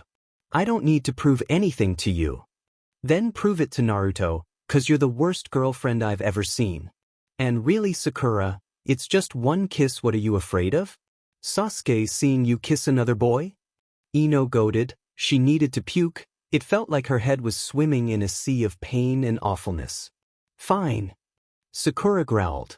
The breaking point. She grabbed Naruto by his collar and pulled him into a kiss. It was more their faces colliding than a real kiss. To Ino it was the most horrible thing she had ever witnessed. And Naruto didn't have to look so happy about it. Sakura was just literally just a worse version of Ino. Ino was the better shinobi. She was faster than Sakura, stronger than Sakura, prettier than Sakura, knew more jutsu than Sakura. The only thing that DMN forehead girl had on her was her test scores, but that was because she had enough room in her fat head for half an extra brain. Even Sakura's family was just a worse version of Ino's. Kizashi was a genin. They were both the same rank as the man who made most of his money, as her father said, being a best friend you paid for, to various nobles that just wanted to spend time with him. While Inoichi was a jounin, a strong, capable member of Konoha and one of the elite. Mabuki, Sakura's mother, much like her own mother, ran a business. A housekeeping business. They even paid Mabuki to clean their home and shop sometimes. It wasn't even a real shop or business, just a service. There was no category that Ino didn't trounce Sakura in. Sakura was just living a shallow reflection of Ino's life like it was some funhouse mirror. Yet she had Sasuke too, but that wasn't as important. Somehow, everything Ino loved, hated, desired, longed for, feared, and coveted was on Team 7. Just thinking about them was enough for her to stop what she was doing, which pretty much constantly. She tried and tried to go a day without thinking about them. To go an hour, a minute, a second. But they kept coming up to her mind, reminding her that she had fed up. If she hadn't tried to manipulate Naruto, if she had been honest with herself, if she didn't have feelings for Naruto or hell Sasuke too, then she wouldn't be feeling like a pile of shit in the middle of the desert. Seeing them drove her crazy. But not seeing them was worse. Team 7 had gone on some C-rank mission to the wave. A few months ago. Every time she saw a blonde anywhere near a shade of pink, she got this weird double emotion of joy and crushing depression, only for it to be absolutely nothing. The thought of seeing them made her stomach roil. But worse was the feeling that she might never see him again. It was the feeling that kept her awake at night, the feeling that kept her from getting out of bed, the feeling that stopped her from eating. She had lost 5 pounds. Heartbreak and depression was one hell of a diet. Ino slumped onto the countertop of the family store. She was here alone again. It was just her and the flowers, with no Naruto. It still felt unreal to work the shop without him milling about playing in the dirt or doing something stupid to make her smile. The door jingled and Ino sighed. "Welcome to the Yamanaka flower shop. Let me know if you need anything." She couldn't even bother to look up to see who the customer was. She just wanted to see Naruto again. This really Esigi. Her first love was being wasted on a boy that loved her best friend, and she set them up. She felt like puking, but she already did that twice. All that came out was the clear, foul-smelling bile that burned. She vaguely heard the customer walk behind the counter. Great, it was the annoying, nosy type of customer, or worse, her mother who was going to scold her again. "You can't be." She turned to look at him, and it was like seeing the sun for the first time. It was Naruto. In all of his short blonde orange-clad glory. He looked exactly the same, but he looked like an entirely different person at the same time. It made her heart beat, and her face heat up as she felt a smile form on her face for the first time in a long time. "Miss me, Ino?" He rubbed his nose, smiling at her like he was up to something. There were many things she could have done at the moment: snort and brush him off by going hard on the tsundere, blush, and stammer saying that she did. But none of those felt right. Instead, her body acted on its own. "Naruto!" She half laughed, half shouted as she bounded over to him, throwing her arms around his neck. This was what happiness felt like. This was the pure joy that had been sapped from her life these last few months. She could already feel some tears threatening to spill from her eyes. "Whoa!" His laughter was like honey, as he caught her waist so easily and spun around with her. "Are you that happy to see me?" He had no idea. He might have only been gone for a few months, but that felt like a lifetime filled with dull gray days that blended into one another with no variety or change. "Of course I missed you, you're my best friend, I'm allowed to be worried about you." She took a step back, hands behind her back as she leaned forward ever so slightly. She bit the inside of her lip to hold down her smile. It was like a single sandbag holding back a tidal wave. Realization hit her as she looked at him, smiling at her with the slightest blush on his cheeks. She wasn't just crushing on Naruto. She was in love with him. Or the closest thing a 13-year-old girl could feel to love. Hee, well, I missed you too. How was Konoha without me? Naruto leaned on the counter as he so often did during their downtime. Ino took her spot next to him, though her eyes never left his face. It was so boring. Honestly, I thought I was going to die from boredom. The only thing that's been keeping me busy is the Chunin exams. Asuma's been pushing us hard. Chunin exams? Right, he was an idiot. But he was going to be her idiot. It's how we get promoted to Chunin. It's a special kind of test, and all villages allied with Konoha are allowed to come and compete. Lots of grass ninja have come by recently. Some of them were rude, but a few were nice. There was a redhead that just liked to smell the flowers. Wait, what? How did I miss this? Is it too late to sign up? In true Naruto fashion, he was panicking over nothing. Ino snorted and bumped her elbow against Naruto's arm. "Don't worry, they're having a jounin meeting about it today. Asuma thinks that my team is ready, so yours should be too. It's also why I'm in the shop today. No sensei means no missions." "Ah, that makes sense. Kakashi-sensei gave us the day off too, Naruto said smiling. He bumped her back with his shoulder. Any second now they were going to break out into a tickle fight. This could be her chance if she told him how she felt now while they were alone and just happy. Then maybe Naruto would accept her feelings. But what if he didn't? What if he pushed away? The thought brought the sourness back to her stomach, and once more she did nothing. So how are things with your team? Naruto asked what felt like forever. Ino brushed a bit of the hair out of her face, looking away from Naruto for just a second. The world seemed brighter, like a gray fog had been lifted from it. Well, it's Shikamaru and Choji, you know how they are, constantly eating or sleeping, sometimes both at the same time. But we make a good team. That's great. What about you? How are things on Team 7? She regretted those words the moment she spoke them. They're okay, I guess. Naruto didn't seem happy. Why did that make her happy? Sasuke's a JRK, so we fight all the time, even when we're supposed to be actually working together, and Sakura tries to help sometimes, but never mind. No, tell me. Years of being a gossip were kicking in. She thirsted for this knowledge. She desired it. She needed to know more than anything. This was her hope. It's okay, Naruto, you can tell me, I'm your friend after all. He looked at her and sighed, his shoulders slumping. Well, it's just she's my girlfriend, you know? Ino snorted. Trust me, I know. So shouldn't she be on my side sometimes? It's like when Sasuke's around, she's a different person, she's afraid, and I don't know, I kind of want her to be how she is. When it's just me and her all the time, or at least take my side more than she takes Sasuke. This was perfect. Trouble in paradise. Sakura was being a crappy girlfriend. Ino wanted to run and scream and shout.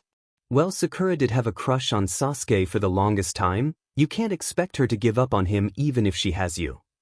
Yeah, I guess that's true. Naruto smiled. Still, I'm really happy when she's around. It cancels out Sasuke being around, that's for sure. Oh hey, I know. Why don't I try to set you and Sasuke up? Pass. Ino blinked at how fast those words slipped out of her mouth, like it didn't even deserve a second thought. This was Sasuke Naruto was trying to help her with, the boy that she had had a crush on for years. But Sasuke wasn't Naruto. Wait, what? Do you not like Sasuke or something? Ino smiled and spun around so that her butt rested against the counter and her long hair fell over it. I guess I kind of just lost interest in him. He's kind of a JRK now that I think back on it. Well, darned, there goes that. Is there someone else you like though? I think a double date would be fun. Sounded like torture, really. Especially if forehead was there hanging off of Naruto like a slutty flag. Ino hummed, placing a finger on her lip. There is somebody I like. Naruto looked so happy. Really, who? Do I know them? Not telling. Ino's smile turned teasing. A girl has to have some secrets after all. Ah, that's not fair. How am I supposed to make you happy if you can't tell me who you like? Naruto pouted. He didn't need to try to make her happy. He already did that all on his own. Well, you could always lavish me with gifts. That's a great way to make me happy. Naruto's face lit up like a Christmas tree. Oh, that reminds me. I got these for you from the wave. He handed her 2 bags of seeds. One is the morning glory flower, and I don't know what the other one is. Morning glory, it wasn't a rare flower, but it was one that was missing from her collection. It meant beauty and affection. Giving her the seeds was like giving her the flowers themselves, right?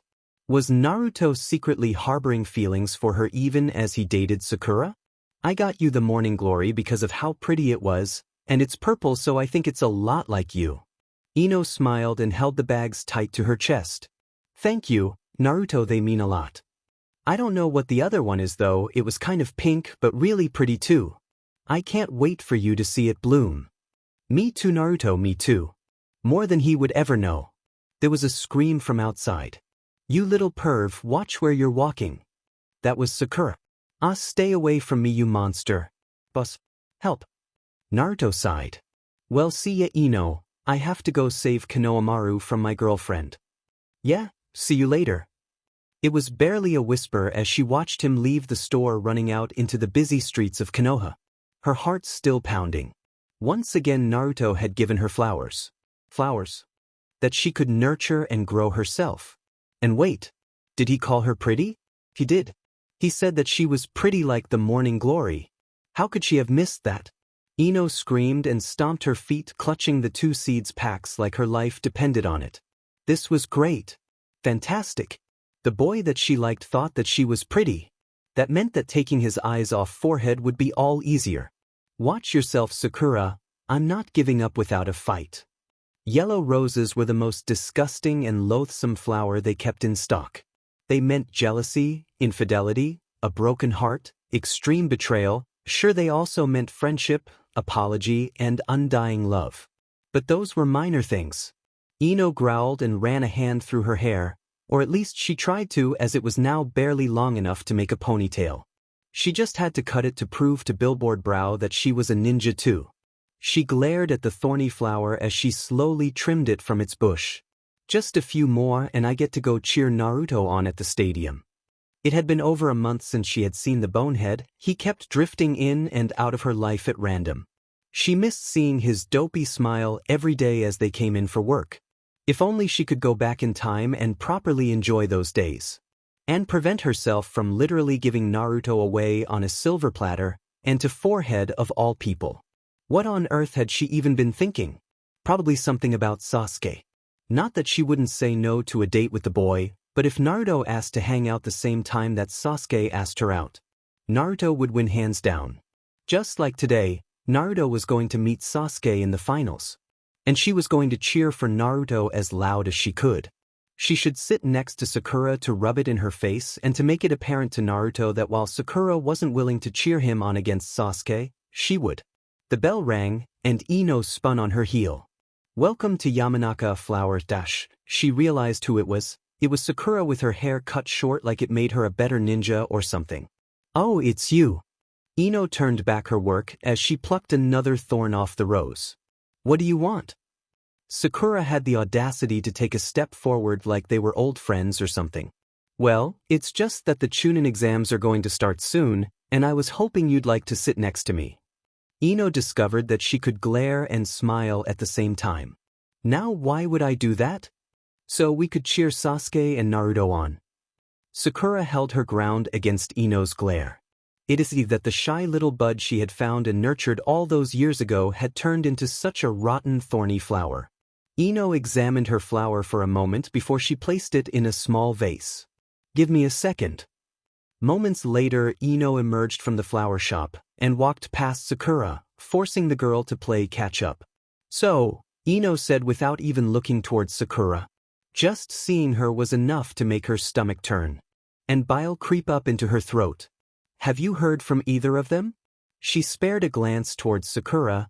It was almost enough to make her want to hug the girl. Sakura looked torn, with a single hand over her heart, her eyes watching the ground in front of her. I haven't. Sasuke went off to train with Kakashi-sensei and Naruto. Well, you know how he is. He gets so excited about training that he forgets to eat. Sounded like a halfway decent diet. So you haven't heard from either of them all month? That didn't sound like... Well, it sounded like Sasuke but Naruto not so much. Sakura shrugged. I went out for ramen once with Naruto, said he was being trained out to summon frogs by a pervert. Yeah, but Naruto calls everybody a pervert even if he is a little perv himself. At least his SXL orientation wasn't in question. What about you? How's Shikamaru doing for the Chunin exams? And should we cheer for him too? Sakura asked once again, holding her head up high. The stadium was in view now and a crowd was filtering in. Ino snorted. If I cheered for Shikamaru, he'd be laying on his back thinking, troublesome woman, or something like that while he slowly maneuvered the sand chick to where he wanted her. But what if he fights Sasuke or Naruto down the line? He'd give up. He'd give up. Yeah, he told Asuma he's only going to do the first fight and then after that, he was going to forfeit and go eat barbecue with Choji. Ino smiled at the memory. She felt like she should be on Asuma's side when it came to motivating Shikamaru, but on the other hand getting him to agree to do that was a feat in itself. Besides, Shikamaru's the kind of guy that it doesn't matter if you're cheering for him or not, he's going to do what he thinks he needs to, glory and stuff like that just isn't important to him. Wow, Sakura said with a soft smile, A pink brow raised suggestively into her massive forehead. It sounds like you know a lot about Shikamaru. She knew more about Naruto. Yeah, well, he's my teammate and I've been inside his head one too many times not to understand how he thinks. I even know a bit about what goes inside your fat head. Sakura huffed, turning her chin up slightly. It's not like I wanted you to be inside my head. Yeah, that was made clear. That really hurt, by the way. Do you have any idea what it feels like to have your mind get punched in the face? She turned to Sakura and gestured at her jawline. I felt phantom pains for days. My dad says I'm lucky that it's just pain. He's been knocked out of his body before. I'm sorry. You better be. They slipped inside the front gates and made their way up to viewing deck. The stadium was packed, filled to the brim with ninjas and civilians alike. She could see a few of the genin already standing in line. Shikamaru looked like he was dragged out of bed and was ready to fall back asleep at a moment's notice. Who do you think will win? Sakura asked as they took their seat next to the stairs. From here they could see nearly all of the arena. Naruto. Ino smiled as she sat down, folding her legs in victory like that statement that slipped from her lips was the end-all be-all of the discussion. He's going to be our Hokage one day. Do you actually believe in him? You mean you don't? Sakura gasped and looked down at her hands. It's not that I don't. It's just that I think it's a dream that should be protected. And well, I get it, Ino sighed, leaning back into her seat. Well, at least I kind of do. You're trying to say that you want him to be able to follow his dream, you just don't know if it's possible, right? That's about right. Sakura looked so much like that shy little girl that was so unsure about everything. So does that mean if Sasuke and Naruto fought you'd cheer for Naruto? And you wouldn't? She could see Naruto running into the arena to line up next to Shikamaru, only Sasuke was missing now. Sakura trailed off. I don't know, they're both really important to me. Ino glared at Sakura. Naruto's your boyfriend. Those words felt like acid as they came out of her mouth, but the effect on Sakura was worth it. Sakura shrunk away and looked all the small before Ino. This was what she was mad at? This pathetic little girl that was so afraid of what people thought of her that she would lead on the only boy nice enough to call her petty. Yeah, Sakura trailed off, looking down at the field. I know that. It's just, I kind of wish that I saw what you see in Naruto. And I am trying. I don't want to lead him on. I don't want to. Were those tears?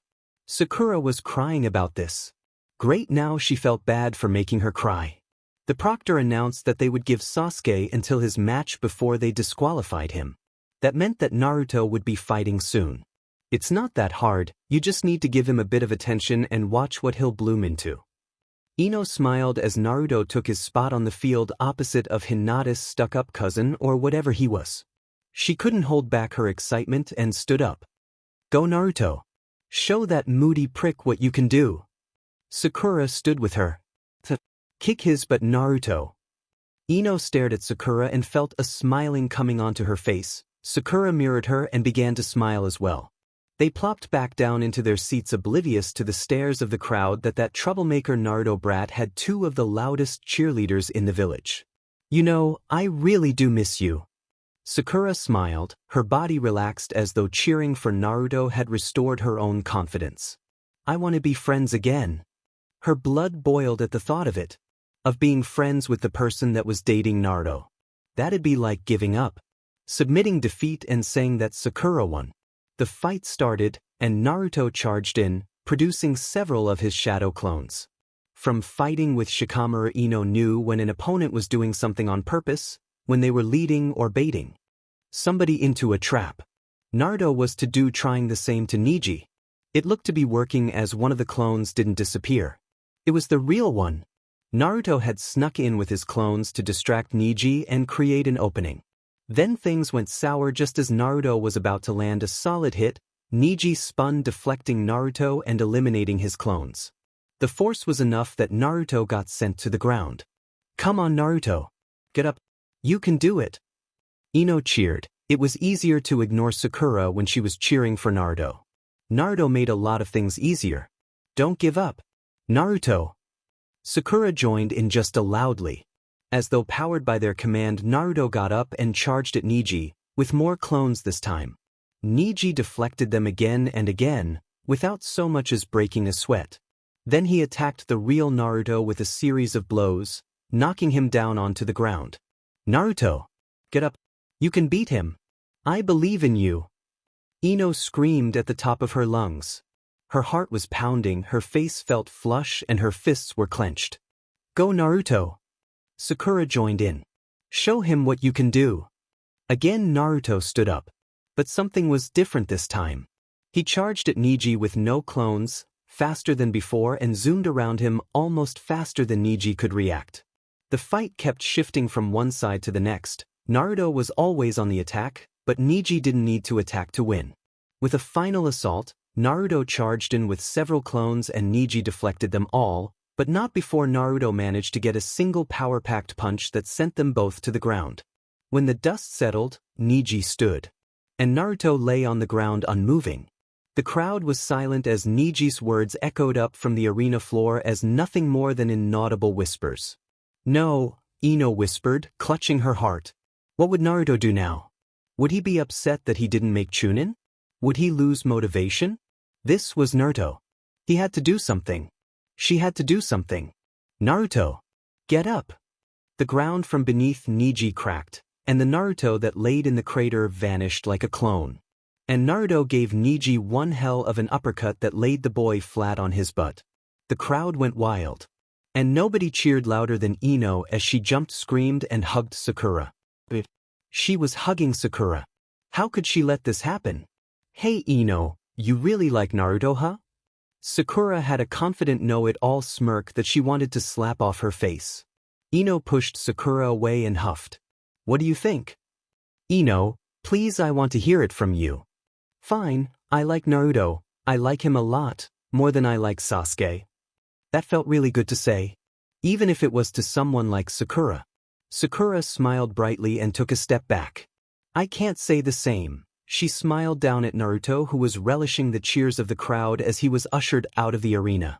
And why do you sound so happy about that? She should be happy that Naruto won the fight, instead she was wanting to start round 2. With Sakura here and now. Because I've decided. She smiled, looking up at the sky like she was staring at some bright future. I'm going to break up with Naruto. Ino wasn't certain why she punched Sakura in the face, or why she felt guilty a moment later. But she understood why she felt so happy. Sorry. That was reflex, I swear. Liar, Sakura laughed, rubbing her jaw. But I think I deserved that just a bit. As good of friends as she was with Naruto, this was her first time seeing his home. It wasn't what she had thought it would be. She had expected a shack in disrepair, not a perfectly normal apartment. The only indication that it was Naruto's was the wooden plaque on the door that said, Uzumaki, in Naruto's sloppy scrawl. According to Sakura, he hadn't come out of his home in 3 days. The death of the third Hokage combined with Sakura's ill-timed breakup must have been hard on him. That DMN forehead, even when she was trying to do the right thing, she messes it up in the most spectacular way. Ino tapped on Naruto's door. Naruto? You here? It's me, Ino. For a while there was nothing. She knocked again. And there were footfalls. The lock clicked open, and the door cracked open just enough for Naruto to stick his head out.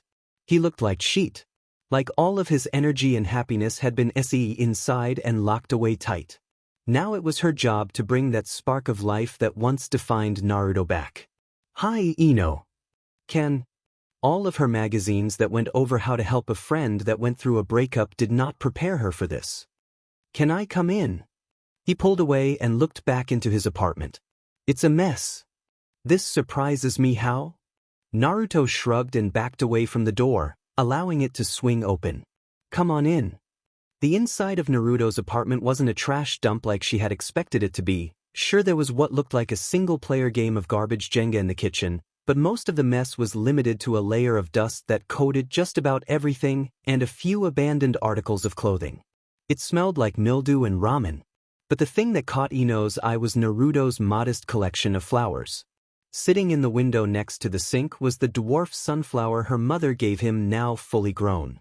Next to it was a bed of blue violets said to represent trustworthiness, faith, affection, that was so teeming with life vigor that they were practically overflowing their small square pot. "Are those blue violets?" Ino asked, ignoring the filth in Naruto's apartment and making a beeline towards the flowers. They were vibrant and healthy, and their color was just the perfect shade of purple.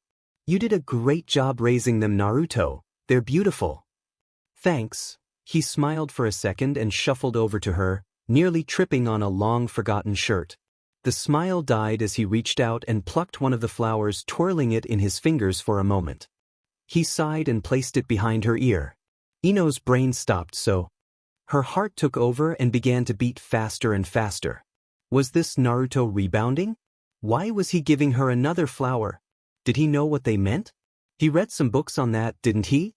Oh God, what should she do? Quick, stand there and blush like an idiot. They kind of remind me of you. This Jerke, he wasn't sad at all. He probably knew all along that this was going to happen and had just tricked her into liking him. That said, her favorite flower was now blue violets, for an entirely different reason than Naruto saying that it reminded him of her. She should cover his house in them. Oh. Ino tried to sound confident, but it just came out as a squeak. "Well, what makes you say that?" Naruto just shrugged, his arms flopping to his sides like a bird failing to flap. His smile was gone now. "They're purple, and it's your favorite color." That made a lot more sense. Still new favorite flower, and it was the third flower that Naruto had given her. That had to mean something, right? "Okay, calm down, Ino. You need to take this slow. If you rush in to be Naruto's rebound, it will only be a temporary thing. At least if the magazines are to be believed." "So, why are you here anyway?" Naruto asked her, scratching the back of his head. "Not that I'm complaining, I just kind of want to be alone." "That's exactly why I'm here." Ino snapped, poking her finger into Naruto's chest. Her embarrassment vanishing under the flames of rage fueled by concern. "You haven't left your house in 3 days, Naruto. For a guy like you, that's not normal. Now get your clothes on, we're going out." "But Clothes now?" Her scowl softened and she gave him her best pout. "Please, Naruto." "Jeej, fine, just don't pout." Naruto threw his arms up and half-stomped to his room. Ino smiled. He really didn't put up much of a fight. He came back dressed in his standard shinobi attire, headband strapped proudly to his head. "Well, what are we going to do?" Ino pursed her lips and tapped on them. "I don't know, walk, talk, and get ramen later?" "So you didn't have a plan?" "Well, it's not like you'd have one." Ino huffed. "You'd probably show up in my window and be all like, 'Ino, a beautiful girl like you shouldn't be crying. Here, let me take you away and make you forget all your troubles.'" Naruto snorted. "That doesn't sound anything like me." "Whatever, now come on." She grabbed his hand. They were holding hands. This was amazing. This was a date, right? Sure, she'd be paying for it. But this totally counted as a date. Even if her date was depressed. "Let's go for a walk, and you can tell me what happened for the month I didn't see you." XXXX. "So, after the pervert hit me in my stomach, I was finally able to walk on the water." Naruto shouted. They were wandering through one of the many forested areas of Konoha. The path was rugged and littered with rocks and trees of various sizes. It ran parallel to a calm creek that was clear enough its rocky bed could be seen. "Oh, maybe unlocked a chakra point or something." Ino smiled at him, her arms behind her back. She looked really cute like that, especially the way that she was smiling at him. It wasn't much, but it was enough to forget about the last few days. "Are you sure it wasn't just gas and he shook you loose?" "What?" Naruto gasped, taking a step back in disgust. No, how could you even say something like that? Don't girls think that stuff is gross?" Ino shrugged, tilting her head to the side. You're a gross, nasty boy. Remember how you beat Kiba? Your gas is not to be underestimated, even if it is super gross." Naruto frowned. If he didn't know that's where the QB seal was, he might have believed Ino. "Please don't tell me that makes me the gassy ninja? At least you'd be silent but deadly." Naruto stopped dead in his tracks, his mouth hanging open as he looked at Ino. "Did you really just say that?" "Maybe I did, maybe I didn't." She hopped forward, pressing a finger to her lips. "But even if you tell anybody, they will never believe you." "Why would he tell anybody?" "You don't have to worry about that, Ino." She grabbed his hand again. Her hand was so soft and warm and delicate. He liked it when she grabbed his. He liked it when she paid attention to him. It made him feel wanted. With a pull, she dragged him off the path and towards the river. Hey, do you think you can show me how to walk on water too? Huh, you don't know how? Nah, now come on, it'll be fun. She pulled him again and walked onto the rocky shore of the creek. Her smile was infectious. With every laugh and giggle he was beginning to feel more like himself. But I don't know how to teach it. Naruto protested he was actually getting kind of hungry. And didn't Ino say something about ramen? Oh please, I'm a fast learner. Ino laughed. With one hand she tossed off one shoe and then the other. If you want extra motivation I can go get my bikini. What? I'm not like the pervy sage. Why did he say that? Wait, why was he thinking that? The memory of Ino showing him her itty-bitty yellow polka dot bikini for the first time was something that was seared into his mind. Please Naruto, I already said I would give you ramen later. Ino was pouting again. That was just not fair. She could get away with anything with that pout. Pretty please. He sighed and took a step onto the water. Fine. The first thing you have to do it. XXXX. Hey, don't be so depressed just because I learned how to walk on water in a day. Ino smiled, rubbing a hand on Naruto's back as they walked towards what was becoming her favorite restaurant, mostly because whenever she went there it was with Naruto. Remember, girls have better chakra control than boys. I know, but still, you didn't even get wet. Naruto's pout was something that could melt her heart on a cold day. Like you made it look so easy. Because it was easy, almost as easy as being happy around her fellow blonde. All of this was to cheer him up. And yet she couldn't recall the last time she had been this happy, probably when they went shopping. Yeah, but you want to know what you make look easy? What? Eating ramen. She laughed and grabbed his hand again, all but sprinting towards the stall. Screw diet. Any date with Naruto was worth a messing up any diet. Besides, he already thought she was pretty. Still, what if the shopkeeper said something? Did Naruto used to take Sakura here? What if they asked if she was his new girlfriend? What would Naruto say? Would he blush and bumble like an idiot? Or would he wave it off saying that she was just a friend? Should she say that it's a date? Would that make Naruto happy? How long was she supposed to wait before asking someone out that just got their heart torn out and thrown on the ground? Probably more than 3 days. She'll just handle it in stride and continue to support Naruto. Yeah, that sounded like the best idea. Hey old man. Naruto shouted the second they entered the small stall. He spun onto a seat next to her and waited for her to sit down. One miso ramen please. I'll have the shio ramen. Ino chirped. She had made the right choice having a light breakfast. Ino smiled as her stomach rumbled happily at the bowl of ramen that was placed in front of her. Moments later a bowl was placed in front of Naruto and he smiled at her. He looked just like his old self. Was this her doing? It felt great knowing that she could heal him like this. Let's dig in. Naruto shouted, breaking his chopsticks. Yeah. Ino laughed, joining him by slurping up the delicious noodles. Oh, what should they do after this? Go for another walk? Maybe go to the movies? Is there a scary one on? There was that one chick flick playing, but that would just bore Naruto. A good scary movie would give her the opportunity to be ever so slightly clingy. So, Naruto. Oh ho ho, so this was where you were. A deep, jolly voice said as a tall man with a mass of white hair entered the stall. I've been looking for you all day, Naruto. What do you want, pervy sage? The man scowled at Naruto, then looked at Ino and his face turned into a wide smile. Are you sure you want to let your little girlfriend know that you're being taught by a pervert? Ino ate in a noodle and tried not to freak out. This was it. The moment of truth. What? That's Ino. Well, that told her nothing. Well, whatever, I need you to finish up here, brat. We have a mission, and I'm going to be teaching you a super awesome technique on the way. The pervy sage laughed and slapped Naruto on the back. Ino did not like this man. Really? That's great, Jiraiya. Naruto leaped from his chair, a giant smile on his face as he wiggled out of pure excitement. He then looked at her, and his excitement died, then it grew again. Hey, do you think Ino can come? She's a super good ninja too. She learned how to walk on water in just an hour. Wait, Did Naruto just say Jiraiya?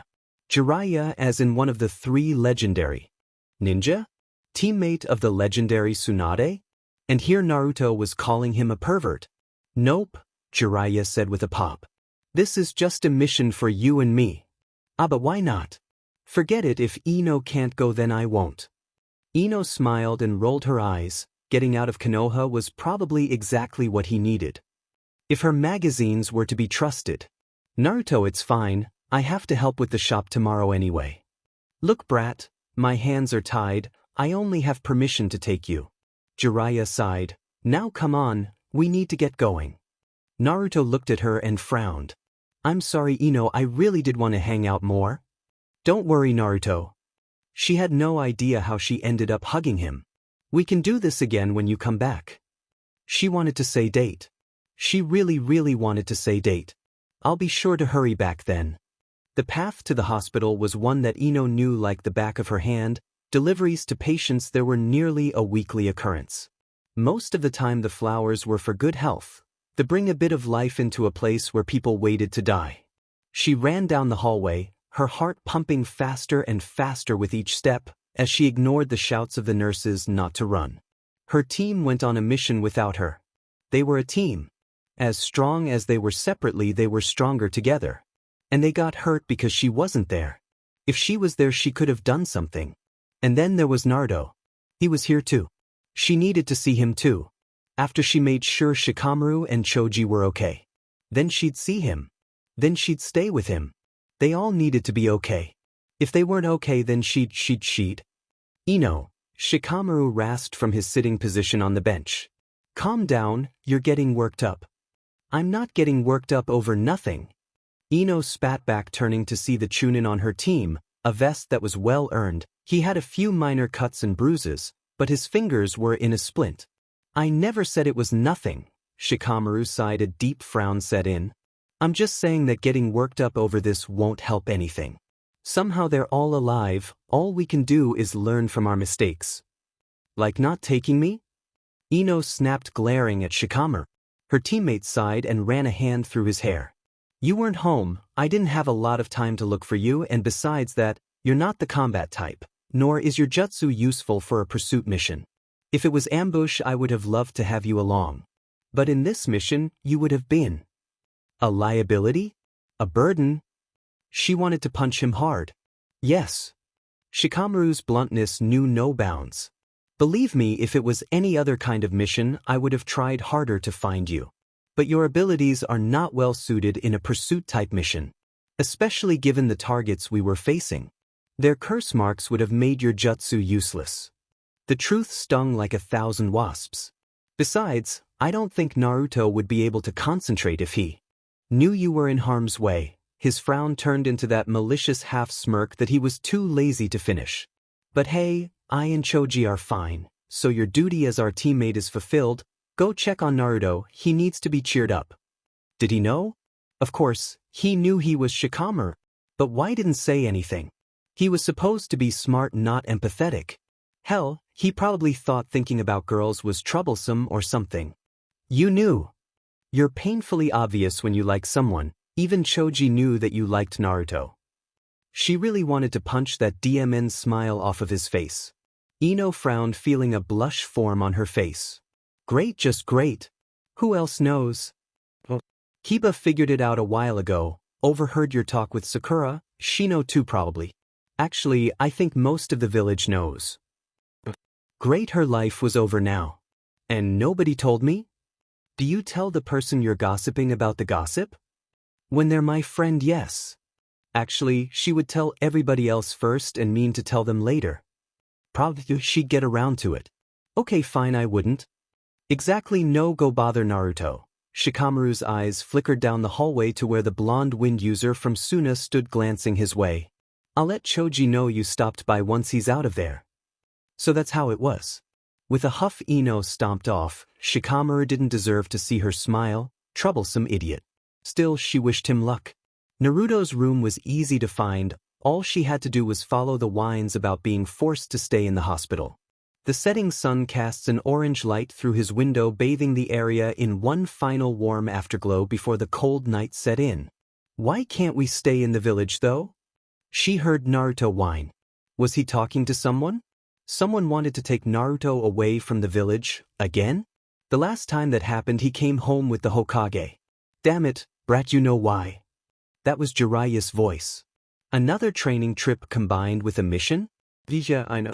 But how long are we going to be away for?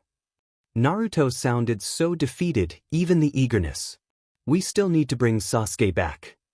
3 years, Jiraiya said softly. You have 3 years before Orochimaru can use his jutsu again to take over Sasuke's body, so we'll be training for those 3 years to get you as ready as possible. So we'll be gone from Konoha for 3 years? Naruto flopped back onto his bed and let out a groan. Ah man! How am I going to tell this to Ino? That brought a small smile to her face even as she felt a tear slide down her face. Was Naruto going to be gone for 3 whole years? She couldn't even imagine what that would be like. That was longer than they'd been friends. Would it still be okay to confess to him? Would she still like him in 3 years? She braced against the door and held her heart. She was going to tell him that she liked him as soon as things had settled down. They had been on so many dates filled with laughter and happiness. Or at least she considered them dates. She was so close to telling him. Well, you better figure it out, brat, 'cause she's standing in the door. Jiraiya sounded so smug. Ino took the hint and walked into the room. The first thing she saw was the bandages that covered Naruto from head to toe. It made her stomach twist, first Choji and Shikamaru, now Naruto. They were all hurt and there was nothing she could do about it. Ino? Naruto asked before he smiled. So, what's up? So you're leaving? She squeaked out, trying her hardest not to cry. There was no way that she could tell him if he left. If he stayed, she'd tell him. Right, well, have fun with your girlfriend, brat. Jiraiya hopped down from the window. Ino glared at the spot where he once stood. Yeah, I think I'm going to go on a training trip with Jiraiya again. He scratched the back of his head, looking heartbreakingly adorable. Do you want me to water your plants? Why did she say that? Why couldn't she just be honest? He should know that she liked him. That might make him stay, right? Or maybe it would make him like her while he was out traveling the world and prevent him from bringing home some hussy as his girlfriend. Or it might make him come back sooner. Oh, that'd be great, Ino. I leave a spare house key in my porch light. He seems so happy. When do you leave? With a groan, Naruto flopped onto the pillow. As soon as Granny lets me out of the hospital. That soon, huh? Ino forced a smile, trying to fight back the tears that were threatening to spill from her eyes. Today, Sekidi. Well, I hope you get nice and strong on the trip. I will. He gave her a thumbs up, smiling brightly. Don't worry, Ino, I already told Sakura that I'd bring Sasuke back. So I'll promise you too. She couldn't care less. Just make sure you come back okay, Naruto? He nodded. Ino felt her knees begin to shake, her body felt hot and cold all at once, and she wanted to puke. She forced herself to stand tall and nodded at Naruto. Well, I guess I'll see you later. Yes, see ya. She walked out of the hospital room, trying not to cry. She didn't cry when she left the building. She didn't cry as she walked down the street. Only when she shoved her face into her pillow did she finally cry. XXXX. This was it. This was the last look at Konoha he was going to have for a long time. Well, I guess I'll be seeing you, Sakura. Naruto, Sakura said softly, a hand clutched to her heart. I'm sorry. I'm so sorry. Don't be sorry. Naruto smiled. He really couldn't be mad at Sakura. She was just being honest about everything. Part of him knew that they wouldn't be together forever, even when they first started dating. Sakura was and always will be in love with Sasuke. Just like Ino. He had hoped to see her here to see him off. Just one last goodbye. She was his best friend after all. At least he thought so. Well, see you later, Sakura. Sorry about leaving you here all alone. I'll make sure to come back a lot. Stronger. You better, Naruto. I'm going to be training too, and if you don't work your butt off, I just might be stronger than you. I look forward to it. Naruto turned and began to walk away from Konoha. He was going to miss this place, the ramen, the people, the air, especially his friends, Shikamaru, Choji, Kiba, Shino, Sakura, Kakashi-sensei and Iruka. Granny also counted. But mostly he was going to miss the flower shop and Ino. It felt weird thinking about her. It felt like the way he used to think about Sakura. But different. And he wasn't going to make that mistake again. Maybe once he brought Sasuke back and involved with a girl, then Naruto would have a chance. Naruto! Ino's voice sounded from the Konoha gate. He stopped and turned to see her running towards him. A bustle of blue flowers in her hands while she waved the other one frantically. Naruto! Wait! Ino shouted again once she was past the gate. She came to a stop right in front of him. It looked like she had been crying, and she was out of breath. Ino? What's wrong, are you okay? She held up a finger and took a few deep breaths. She stood and looked at him. Her face was serious and there was a spark of happiness in her eyes. She shoved the bustle of blue flowers into his chest. These are forget-me-nots. They mean not to forget the person that gave them to you. So you better not forget me or I'll be super mad at you when you come back. Okay. What was he going to do with flowers? Was he supposed to carry them around forever? Thanks, Ino, and don't worry, I won't forget you. She hugged him. It was tight and stopped him from hugging her back. You better not, idiot. He felt something press against his cheek and Ino backed away, her face red as a tomato. Come back safe, okay? Before he could respond, she spun around and ran back into Konoha. I told you she was your girlfriend, brat. The old pervert grumbled. Looks like there's a note in the flowers too. The note was a simple piece of paper with 3 words on it written in Ino's girly handwriting. There were many things that Naruto would do without fear: charge into battle, sniff check underwear, drink spoiled milk, call the Hokage an old hag. But apparently facing Ino was something that made him shake in his boots. Or at the very least pace near her store for at least an hour. Shikamaru had told him that Ino was still very single and that even if she tried to flirt with a guy it would uselessly end with her brushing them off moments later. But that didn't mean that she was waiting for him, did it? It had been 3 years. He didn't even get to tell her that he liked her back before he left. And it was just a note. What if she didn't even remember him or even liked him anymore? What if she thought he was funny looking? Sure, Sakura had said otherwise in his looks department but had said nothing on whether or not Ino liked him. He had no way of knowing if she even still remembered him. Damn it, you blonde. Idiot, I told you not to forget about me, so show up so I can stop missing you. That was Ino. Was she talking about him? It sounded like him. He was blonde, and he was an idiot. That's it, he's going in. Whatever courage he had mustered died when he walked into the shop and saw her sitting there. There was beautiful, and then there was Ino.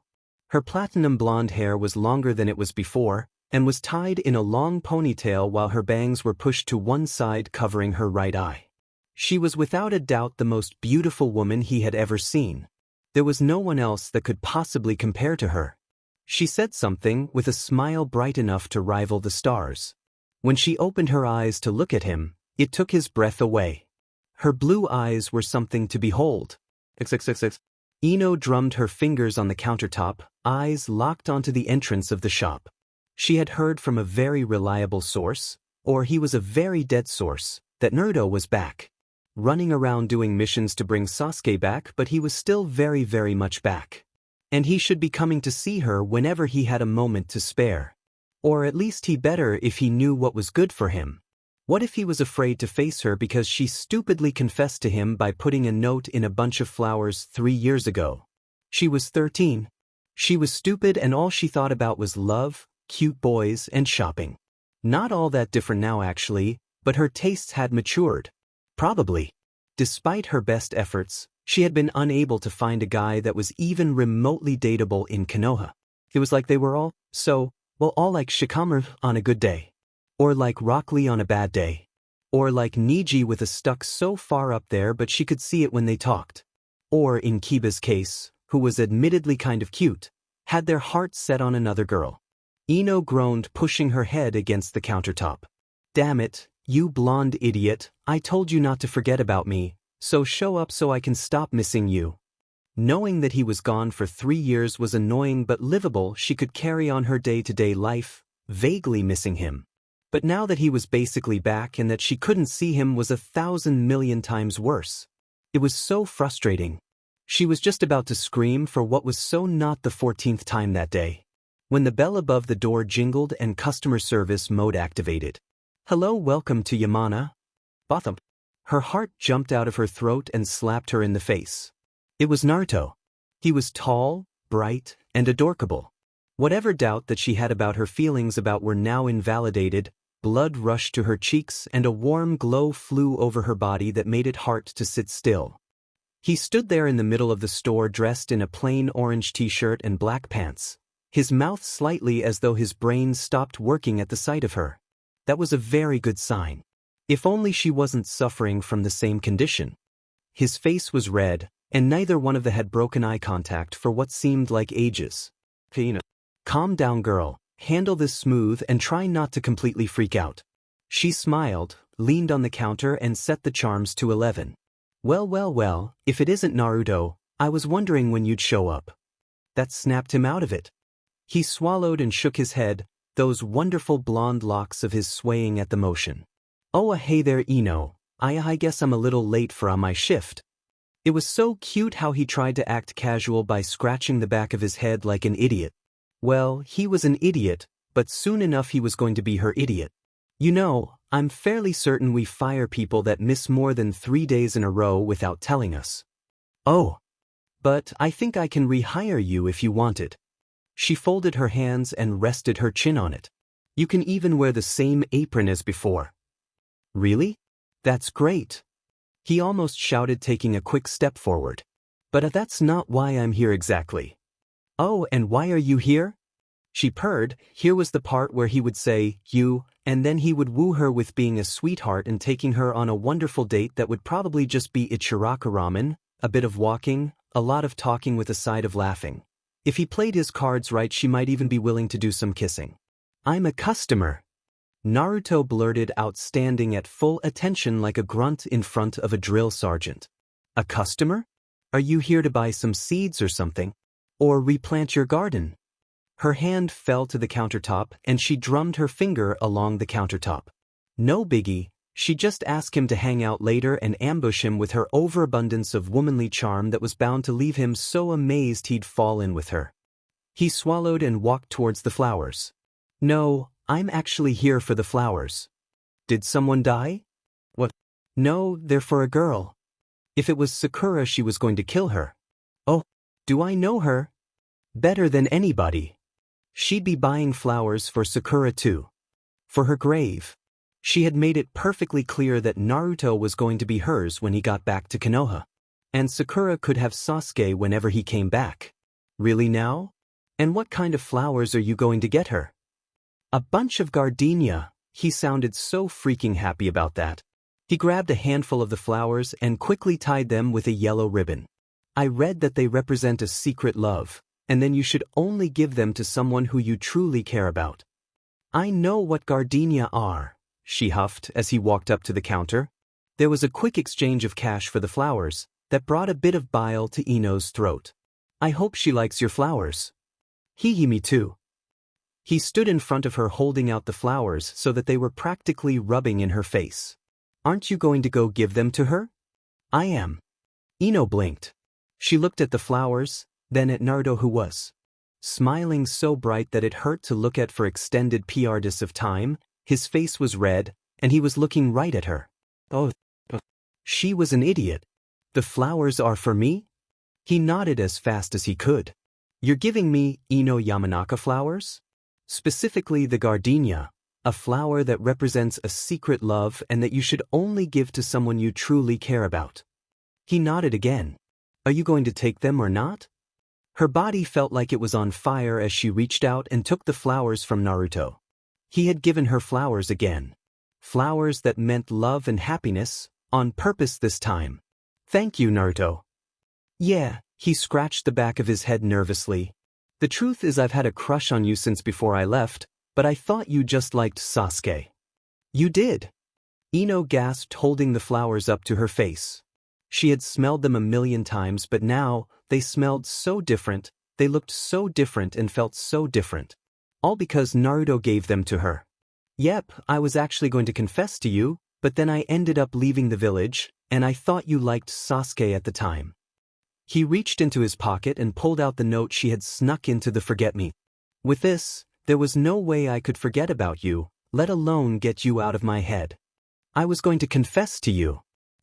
And I just felt like I had to tell you before you left. She buried her face into the flowers and smiled at the note. He had kept it. He had a crush on her too. Ah, this was as perfect, like something from a romance story. She should do something. Something awesome. Something that he wouldn't see coming. A kiss. A kiss sounded like a wonderful idea. Would that be too forward? No, she wanted to do this right. He'd have to date her first, and then she'd kiss him. Unless he started kissing her now, she'd so be down for that. Okay, Ino smiled, pushing the hair out of her eyes. So we like each other. What are you going to do now, Naruto? He scratched the back of his head. Honestly, I'm surprised I got this far. But do you think we can go on a date later tonight? I'd love to. Ino looked at her flowers and huffed. But honestly, you buy me flowers from my own store? I hope you're not planning on making me cook you dinner. What, no? We're literally the only flower shop in Konoha. Where else was I supposed to buy them? There was something magical about her. The way she stood biting her lip in anticipation for him no less, that made Ino seem all the more beautiful. Her long platinum blonde hair contrasted the soft red of her sundress. She was by definition every teenage boy's dream: tall, blonde, beautiful, funny, charming, smart. How on earth was he this lucky? He shouldn't be this lucky. This had to be some kind of a mistake, right? Why were his legs moving forward on his own? Not for the first time, Naruto found his body acting without any input from his mind as his legs began to move towards Ino. Her eyes lit up the moment she saw him, and a smile appeared on her face. Not just any smile, a real honest-to-God smile that made his heart want to leap out of his chest. It wasn't the kind of smile that shouted to the world that she was happy, rather it showed the world that she was happy by allowing the smallest glimpse into her soul. Hey you, she laughed, running up to him, her hips swaying with each step, and continued to once she stopped.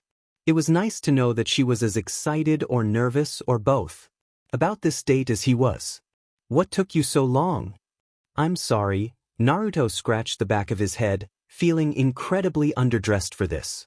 He felt like he needed to be wearing something fancy just to be on Ino's level of everything. I lost track of time staring at you. Damn it. That was not the right thing to say. Now she was going to think he was some pervert. Well, she probably already thought that, but now she was going to... She grabbed his hand, entwining their fingers. You're so sweet, Naruto. I guess I can forgive you this one time. She pecked him on the cheek. It was like the first raindrop to fall from the sky. He felt it, he could still feel it there sitting on his cheek, but he had no proof that it happened, that it wasn't just his mind playing tricks on him. Should he ask her to do it again? Should he do it to her? Why was this so hard? Now come on, I know just the place. Ino backed up, smiling and biting her lip for what had to be the ultimate combo of CC and cute. She tugged on his arm just enough to get him moving. Wait, isn't it my job to plan the date? And pay for it? But that wasn't the point. Ino snorted and fell alongside beside him.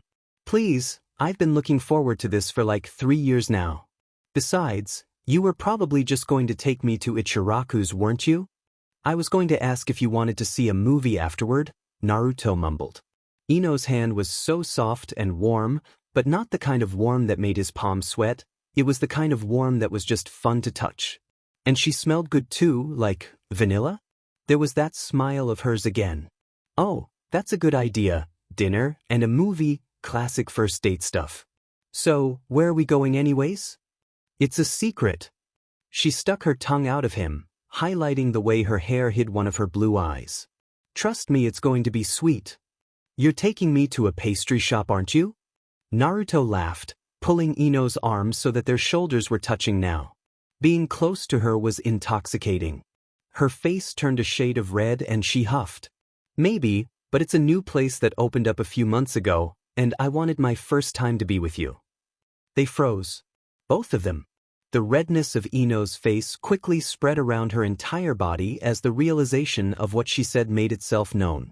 Naruto himself was faring not much better. His time with Jiraiya had done a fantastic job of scrubbing away the innocence of his youth. There was no way that he wasn't going to pick up on what Ino had just said. Look.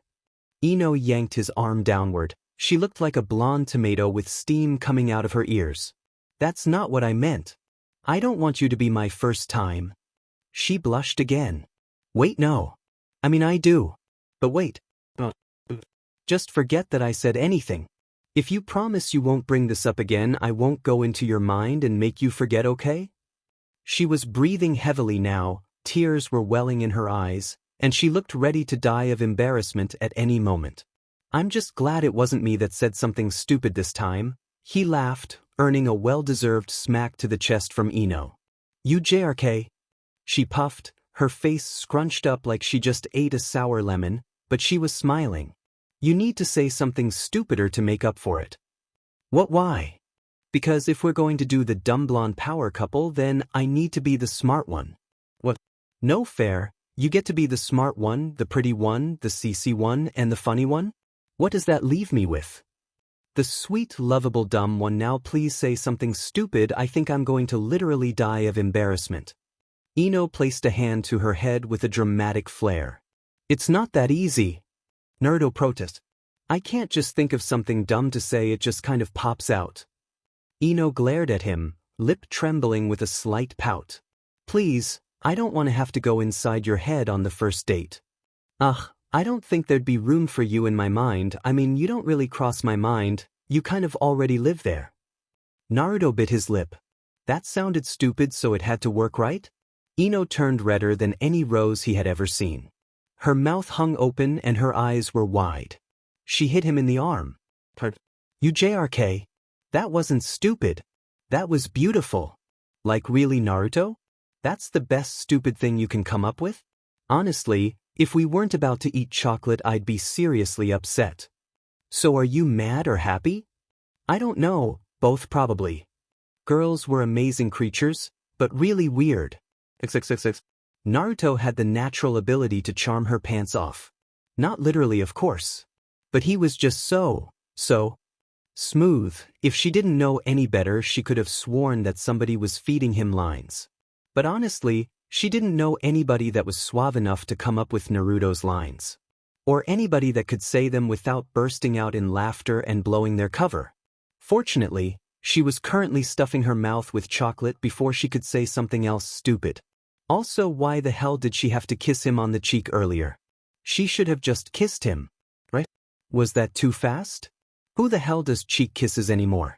Grandma's, that's who. She glanced towards her ever-so-charming date and locked eyes with him. This was the 5th time since they had sat down at the table. It was so heart-quickening. He didn't even have pretty eyes. They were just blue. Sure, that was rare. And she supposed they were all right looking, but there was nothing special about them. Aside from the fact they had the special ability to make her face warm and her heart race. Why do you keep staring at me like that? Ino mumbled, taking another bite of her chocolate. Huh? Naruto asked in the confused. He always did right before he said something that was literally going to make her heart split in two and get in a cage fight with itself too, so that it could beat faster. She didn't need to worry about a diet around Naruto. Just being around him was cardio enough. Why wouldn't I stare at you? Don't you know how into you I am? R.I.P. Ino Yamanaka, death by flirting. You're sweeter than this chocolate, she huffed, taking one last final bite of her dessert. He stood, offering her his hand once more. She took it again. His hand was so warm and rough, big too, but somehow it felt like her hand was the perfect fit for it. He helped her stand, making her bounce to her feet. He was so tall now. But somehow he was still the same adorable Naruto he always was. There was just more of him. So where to now? Ino smiled, interlocking her arm with his. She was so tempted to rest her head on his shoulder. But would that be too far? She already kissed him on the cheek? Was this too fast? It didn't feel too fast. She was going to do it. His shoulder was firm, but so inviting. It felt like the easiest thing to fall asleep to. Well, we can walk around for a bit, or head to the movies. You lead, I'll follow. Actually, wait. Ino smiled. Walking like this would be awkward, but holding on to Naruto like this during a movie would be a wonderful idea. Let's hit the movie first. Ramen afterward, okay? Yes, sounds good.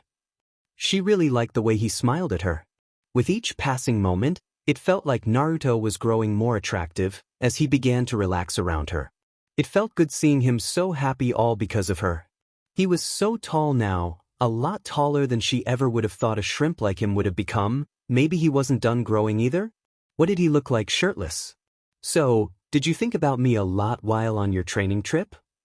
Ino pressed a hand to Naruto's chest, trying to feel it in a not-so-subtle yet probably still subtle way. Do you remember when you flashed me your bikini that time we went shopping? His face turned slightly red. How could she forget that day? It was both the happiest she had been in a while, followed immediately by her heartbreaking for the first time. Yeah, that was a fun day. What about it? I think that image has been burned into my mind. Whenever I close my eyes I see it. Perv. She slapped him in the chest again lightly. Did that mean that he thought about her when he— Oh God, he did, didn't he? Totally thought about her when he was alone at night, in her yellow polka dot bikini she was 13 then. A most devious idea crossed her mind. You know, I still own that bikini. Maybe it's time to update your memory. Naruto came to a sudden stop, causing her to JRK slightly. His face was red and he was looking at her with great big red eyes. He swallowed hard and looked at her with a fire in his eyes. She took it back. He had wonderful eyes. Are you trying to stuck me? Depends. She bit her lip and raised her eyebrows. Is it working? What do you think? XXXX. Ino stood in the doorway of her home. The sky was dark save for the lone moon shining above them, bathing the streets in its pale light. It was the cool mid-autumn air that was biting her heels, making her regret not taking a sweater on their date. Well, I had a lot of fun tonight, Naruto. Yeah, he said softly, flopping his arms slightly. Do you think we can do it again sometime? She laughed, pushing her bang out of her eye. We can do this whenever you want, Naruto. He grabbed her hand and stared at it for a moment, and looked her in the eyes, begging for permission. She nodded, and he leaned down and kissed her hand. It was so cheesy. If she had been lactose intolerant it might have killed her. Her hand burned where he had kissed it. Part of her never wanted to wash it ever again. Does that mean you'll be my girlfriend? Her heart leaped into her throat and nearly jumped out so that it could scream kiss to the world and kiss Naruto. But her mind reeled her in. We've only gone on one date, Naruto. So, Ino fumbled trying to find the words. I like you, okay, I like you a lot. But I don't want us to have a great couple of months and then break up. I want us to build something that will last. Something that won't ever end. I know it's silly but dash. It's not silly, Naruto almost shouted, taking a step between them, still holding onto her hand. Another step and the only thing that separated their bodies was the combined width of their hands. I want something that will last with you too, but it's just whenever I look at you it makes my heart beat faster. I'm not going to kiss you right now. Ino bit her lip and stared up at Naruto. He was so close, so tall, so handsome under the moonlight. If she didn't hold onto her restraint there would be nothing to stop her teenage hormones from making a series of wonderful mistakes. But I wouldn't mind if you just grabbed my face and kissed me. He did just that. His lips were chapped, and he issued at kissing. They both did. But it was undeniably wonderful. It lingered as they separated, eyes fluttering, hearts beating. I planned on waiting until the second date before we kissed. Ino touched her lips as they formed into a smile. But something about you just makes me want to do stupid stuff all the time. So sure. Ino smiled, kissing him again. It was so easy to just let go. I'll be your girlfriend. He reached out to one of the pots in front of the store. This is a gillyflower, right? She nodded. And he placed it behind her ear, keeping the hair out of her face. I know it's supposed to represent a long life and beauty, but let's hope it'll mean that I can have a long, happy relationship with my beautiful girlfriend. You look like a dork. Ino's honey-sweet voice drifted in from behind him. She rounded the corner carrying a box of Christmas decorations. She was dressed in a pale white sweater dress that left a great deal of her neck and a bit of her generous cleavage exposed to the world. Fortunately, there was no body but them and Tsubaki. Hey, you're the one that put me in this. Naruto pulled at the collar of his ugly red Christmas sweater. It had been moved upon him when Ino invited him over to help decorate the shop for Christmas. But he was a good boyfriend and would wear any manner of ugly clothing to make his smoking hot girlfriend happy. Am I even doing this right? The large pine tree was placed nearly in the center of the shop as Christmas was in full swing. Wreaths and Christmas flowers took the place of the standard wares the shop carried. But Naruto was currently wrapping a string of popcorn around the tree. The box jingled when Ino sat it down. She glided gracefully around the tree and guided the string of popcorn into its place. Relax, you're doing a great job for your first time decorating a tree. Hee hee, thanks, Ino. With the popcorn finished, it was time to put on the ornaments. They were all large, highly decorated bulbs of every color in the rainbow.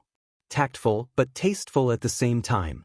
Once the orbs were placed, it was time for the more unique decorations.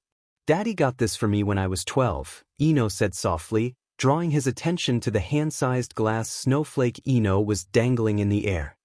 He got it on a mission up north when he couldn't bring me home any flower seeds. Naruto placed a hand around Ino's shoulder and hugged her. The death of Inoichi and Shikaku was one they all felt. But as Shikamaru was stepping up into his father's shoes, Ino was setting out on her own path. I promised him I would always take care of you. She laughed and gave him a tender kiss that left his lips buzzing and heart racing. She was in complete control of him, without mind control. As Kurama frequently put it, he was whipped. I'm going to hold you to that, Naruto. Ino smiled and placed the ornament on the tree where it fell into place with all the others. But if you're not careful, I might be thinking that you're proposing to me. Did she know? Did Sakura blab? Wait, no, it had to be Shikamaru. Or was it Choji? No. It was just a joke. Huh, yeah, that's totally not what I meant. She looked at him, blue eyes sparkling with a single eyebrow arched hidden behind the fringe of her hair. Well, it's not like I don't want to marry you. The look persisted. I mean, not right now, totally not right this second, maybe soon. Naruto continued to stammer. He was blowing it. He was basically strapping everything to a rock and telling Sakura that the rock said she had a big forehead. I'm going to shut up now. She was smiling now, one hand on her cheek, eyelashes batting. Oh, but I was having so much fun watching you dig yourself into a hole. At least I'm not putting myself into the doghouse, right? Naruto pretended to shiver, rubbing his arms and chattering his teeth. The couch is so cold in the winter. Oh, please, like I've ever made you sleep on the couch, Ino purred, smacking him on the chest. Besides, who else is going to keep me warm at night? Good point. He smiled, stealing a kiss from her. Crisis averted, Ino had no idea what he was planning. Now, let's finish the tree before your mom gets home with the mistletoe. XXXX. Ino smiled as she put the finishing touches on the Christmas tree. After the war, it finally felt like her life was back on track. And Naruto had been there with her every step of the way. Just thinking about him brought a smile to her face. And even after nearly 2 years of dating, the magic hadn't faded. She was electricity, and Naruto was the path of least resistance. Her fellow blonde was currently going out of his way to make sure that no door frame was free of mistletoe. So are you putting all those up just so you can kiss me more? He smiled like a kid with their hand in the cookie jar. Abe. You know, you don't need an excuse to kiss me. Once their relationship was defined, they agreed that kisses may be requested, stolen, taken, or given without penalty. Oh, I know, but more kisses never hurt anybody. He jumped down and landed right in front of her, where he gave her a fantastic kiss. She closed her eyes and leaned into him, placing her hand on his chest as the only thing that prevented her from taking more than he was willing to give her. Besides, isn't it fun when I have to kiss you as much as I need to? She looked up and saw him dangling a bit of mistletoe above their heads. You're such a dork, whatever am I going to do with you? You better find out, because at this point you're stuck with me forever. He leaned on her more and more as his arms were draped around her shoulders like an ugly throw. Forever and ever and ever. Okay, something fishy was going on. And she wanted to know exactly what. All right, Naruto, what gives? You're planning something, aren't you? His entire body froze. Yep, he was guilty. Very, very guilty. While Sakura had her way of scaring the answers out of Naruto, Ino had her own way, more subtle and far, far, far more underhanded. Oh, Naruto, She spun in his arms, draping her arms around his shoulders. She put on her best girlfriend face and began to purr. Why won't you tell me what's going on? Aren't I your girlfriend? I bet I could make it better. Stuckton plus guilt was her weapon, and it was super effective against Naruto. Well, I mean, that is, He was stammering, almost like he was stalling for time. There was a knock on the door before the doors flew open, and in strode a Sakura with pink cheeks. The girl marched up to them and grunted before she let out a sigh and steeled herself. She grabbed hold of Ino's arm and said, Ino, come quickly, we're running out of time. Wait for what? Ino tried to fight it, but Naruto was all but pushing her towards Sakura as her friend pulled her out of the room. Don't worry here, Ino, go have fun with Sakura. Naruto waved her goodbye as she was pulled out of the storefront. He planned this. Traitor! Ino shouted as Sakura pulled her out into the crisp winter air. What do you want, forehead girl? What on earth was going on? Where was that music coming from? It was kind of campy, like the kind that would be on a cheesy Christmas movie. What was in that eggnog? Did Naruto spike her drink? Did she spike her drink? Is it wrong for me to want to see a friend? It's a victimless crime. Sakura laughed, her arms still hooked around Ino's in a vice-like grip. There was no escape. Everything sounded so caned and forced, like Sakura knew that she was doing something stupid and was going to die of embarrassment. Dickless has a big surprise for you. So he asked us to sing this little chime. Sai appeared, holding a framed picture of her and Naruto. It was cute and well drawn, with them in a tender embrace. Even if you are far too beautiful for him. Sakura finally lets go of her arm. They had walked more like ran to the other end of the street. And the music was following them. What the hell was this? Sai, Sakura growled. That didn't rhyme. I thought you said to bring time. Sai held up a small pouch of herbs. It was enough for Ino to let out a small chuckle. Love is in the air for Konoha wintertime. A white scarf began to slither its way around her neck, warming her against the chill air. She turned and saw their Hokushi standing ever so slightly too close to her while he spun the scarf.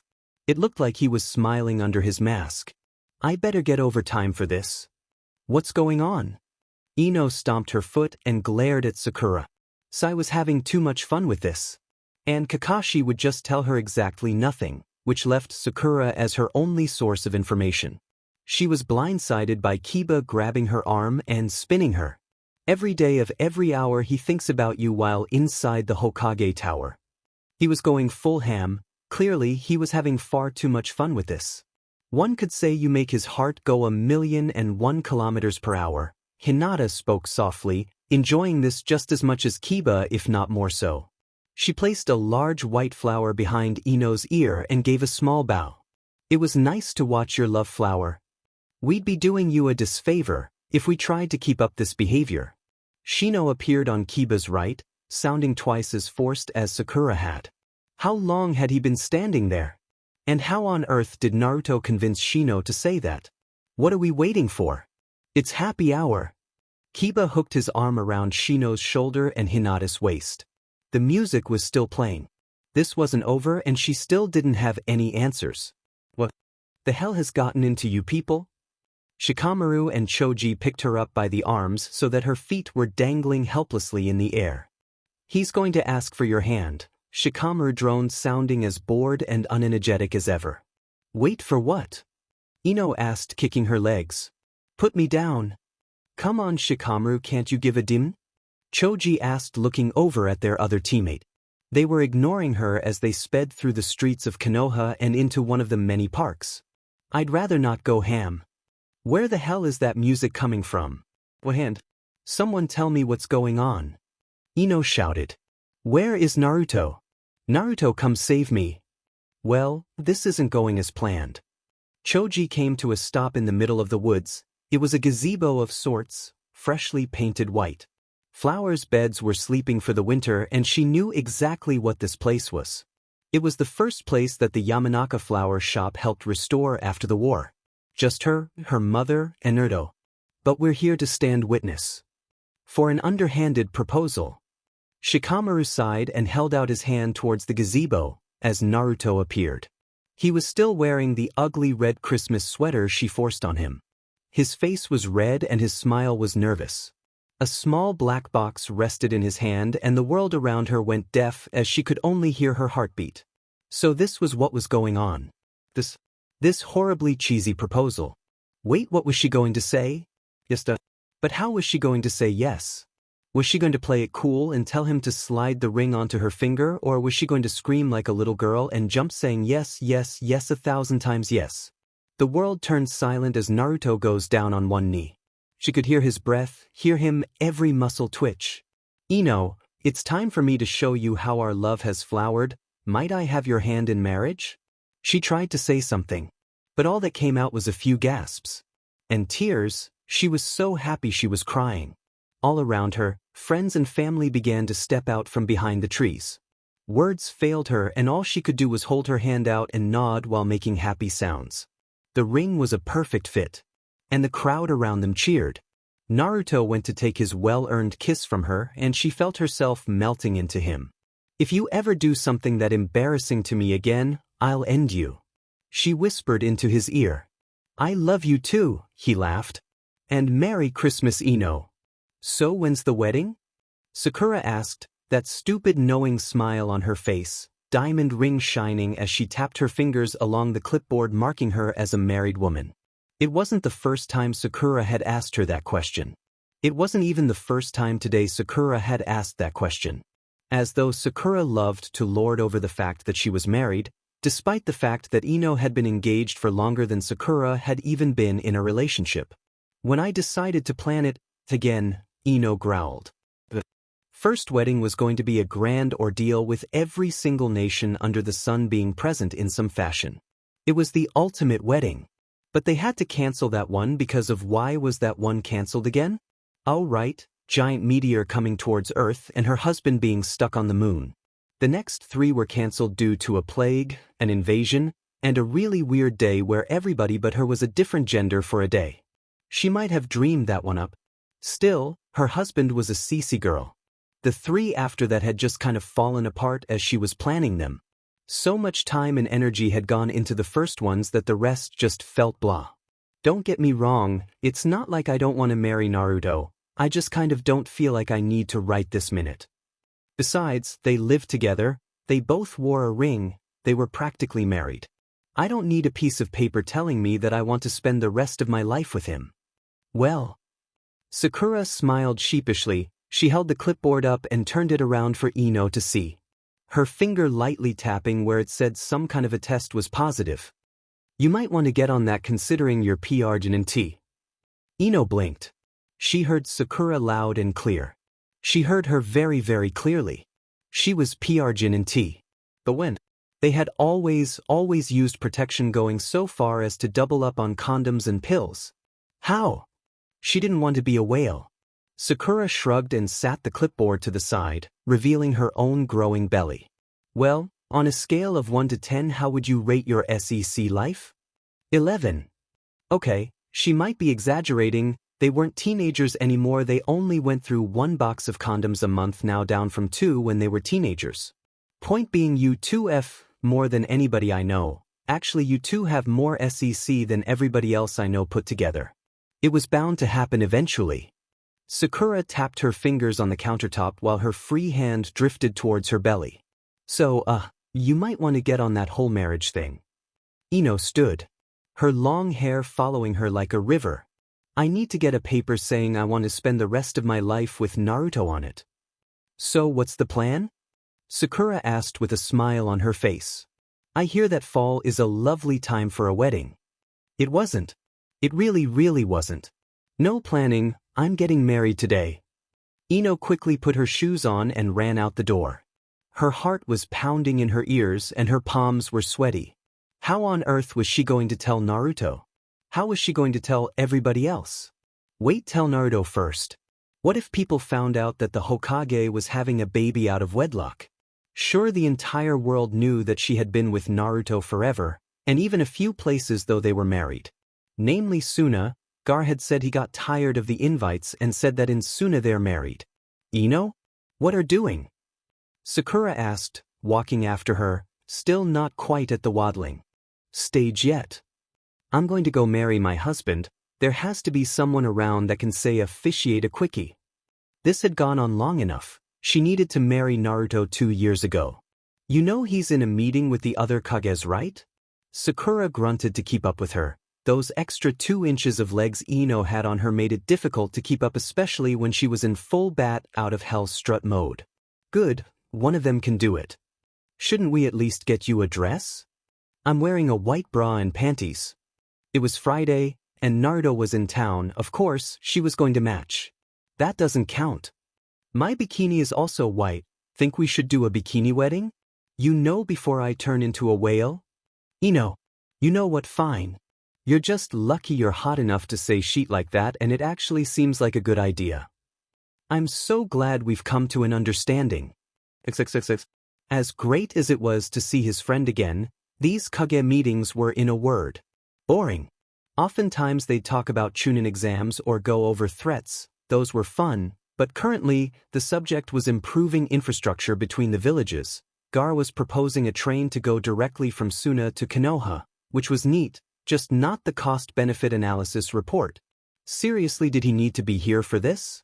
He'd rather be tending his flowers or eating ramen, or training, or just being someone in the general vicinity as his fiancée.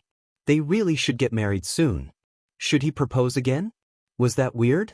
Proposing to the person you're already engaged to? So as you can see, within 2 years after its construction, the train will have paid for itself through increased trade as well as passenger fees. I also believe that this could be applied to other nation villages as well. Furthermore, Gaara's already dull voice made it nearly impossible to not fall asleep. And had it not been for the door being literally kicked in, Naruto would have been out cold, dreaming of a giant pool of ramen and a very naked Ino. The entire room jumped, weapons were drawn, and their bodyguards were on high alert ready to stab the intrude, which happened to be his wife. Somehow Ino had managed to get hotter over the years, aging like fine wine, and still getting better looking by the day. Her long platinum blonde hair fell from her head like a waterfall, nearly reaching the back of her thigh in its length. It was always so silky smooth. To say nothing of hauntingly blue eyes that were glaring right at him. Ino? Naruto asked, blinking at the woman he was hopefully going to marry someday. What bring you here? All the weapons were put away. Yes, Chojuro said, pushing up his glasses. It was the boy first meeting as Mizukichi. We're in the middle of a meeting. Ino marched over to Naruto, her heels clicking on the wooden floor with a stubborn determination. In one motion she picked Naruto up off of his chair, kissed him, and flung him in front of Gaara. I'm PR'd in T, we're getting married. Now. Wait, what? You're PR'd in T? Naruto tried to ask. Yep, it's yours, Gaara. Can you officiate us? I pronounced you man and wife years ago, Gaara said, his voice and humor as dry as the desert. You may now kiss the bride. Wait, was that it? Naruto asked, still confused by what was happening. Are we married now? Yes. Ino grabbed his face and pulled it towards her. Now shut up and kiss me. Naruto did not need to be told twice. XXXX. To say Naruto was a nervous bundle of nervous nerves would accurate. Ino was in the DLVI room, and both her and Sakura had kicked him out of it, leaving him to do nothing but pacing in front of the door while he listening to his wife scream in pure agony as she squeezed new life out of her. Fortunately, she didn't have a giant fox sealed in her stomach to worry about. But that didn't stop her screaming bloody murder. He always knew his wife was loud and vocal, he just didn't know that she could get that loud. Well, he did, but not in public. She sounded like she was dying. Then the screams came to a halt, and the entire world grew silent, as the soft cry of a babe echoed throughout the door. The sound of his child. His own family. Moments later, Sakura opened the door. Her gloved hands were covered in blood and other bodily fluids. Welcome to fatherhood, Naruto. Ino said you can see your daughter if you promise not to be an idiot about it. A daughter? Naruto gasped. He had a daughter, a beautiful baby girl. Wait, Sakura had a son. He was going to have to protect his daughter from all boys. She wasn't allowed to date until she was married. Yep, that was a good rule. Yep, come on in. Naruto walked into the room and gasped. Ino was laying on the bed looking tired, her long hair forming a golden river along her shoulder as she held a small fussing bundle close to her chest. He zoomed over to her and slid on the ground, going down on one knee beside the bed. She had never looked so beautiful. She looked at him and smiled, before shifting the bundle for him to see. A beautiful blonde-haired baby girl with large blue eyes was already trying to let the world know that she was born. His daughter, his beautiful baby girl. "Are you ready to be a dad, Naruto?" Ino asked. Her words were as soft and motherly as could be. Her eyes fell towards their daughter, their ball of sunshine. Naruto nodded and held out a finger towards his daughter. She grabbed it, eyes locking onto him intently. "Yeah, I think I am." "So, Sakura interrupted, tapping a pen on the clipboard. "Do you have a name?" "Primrose," Ino smiled. "It means eternal love. And that's exactly what she is."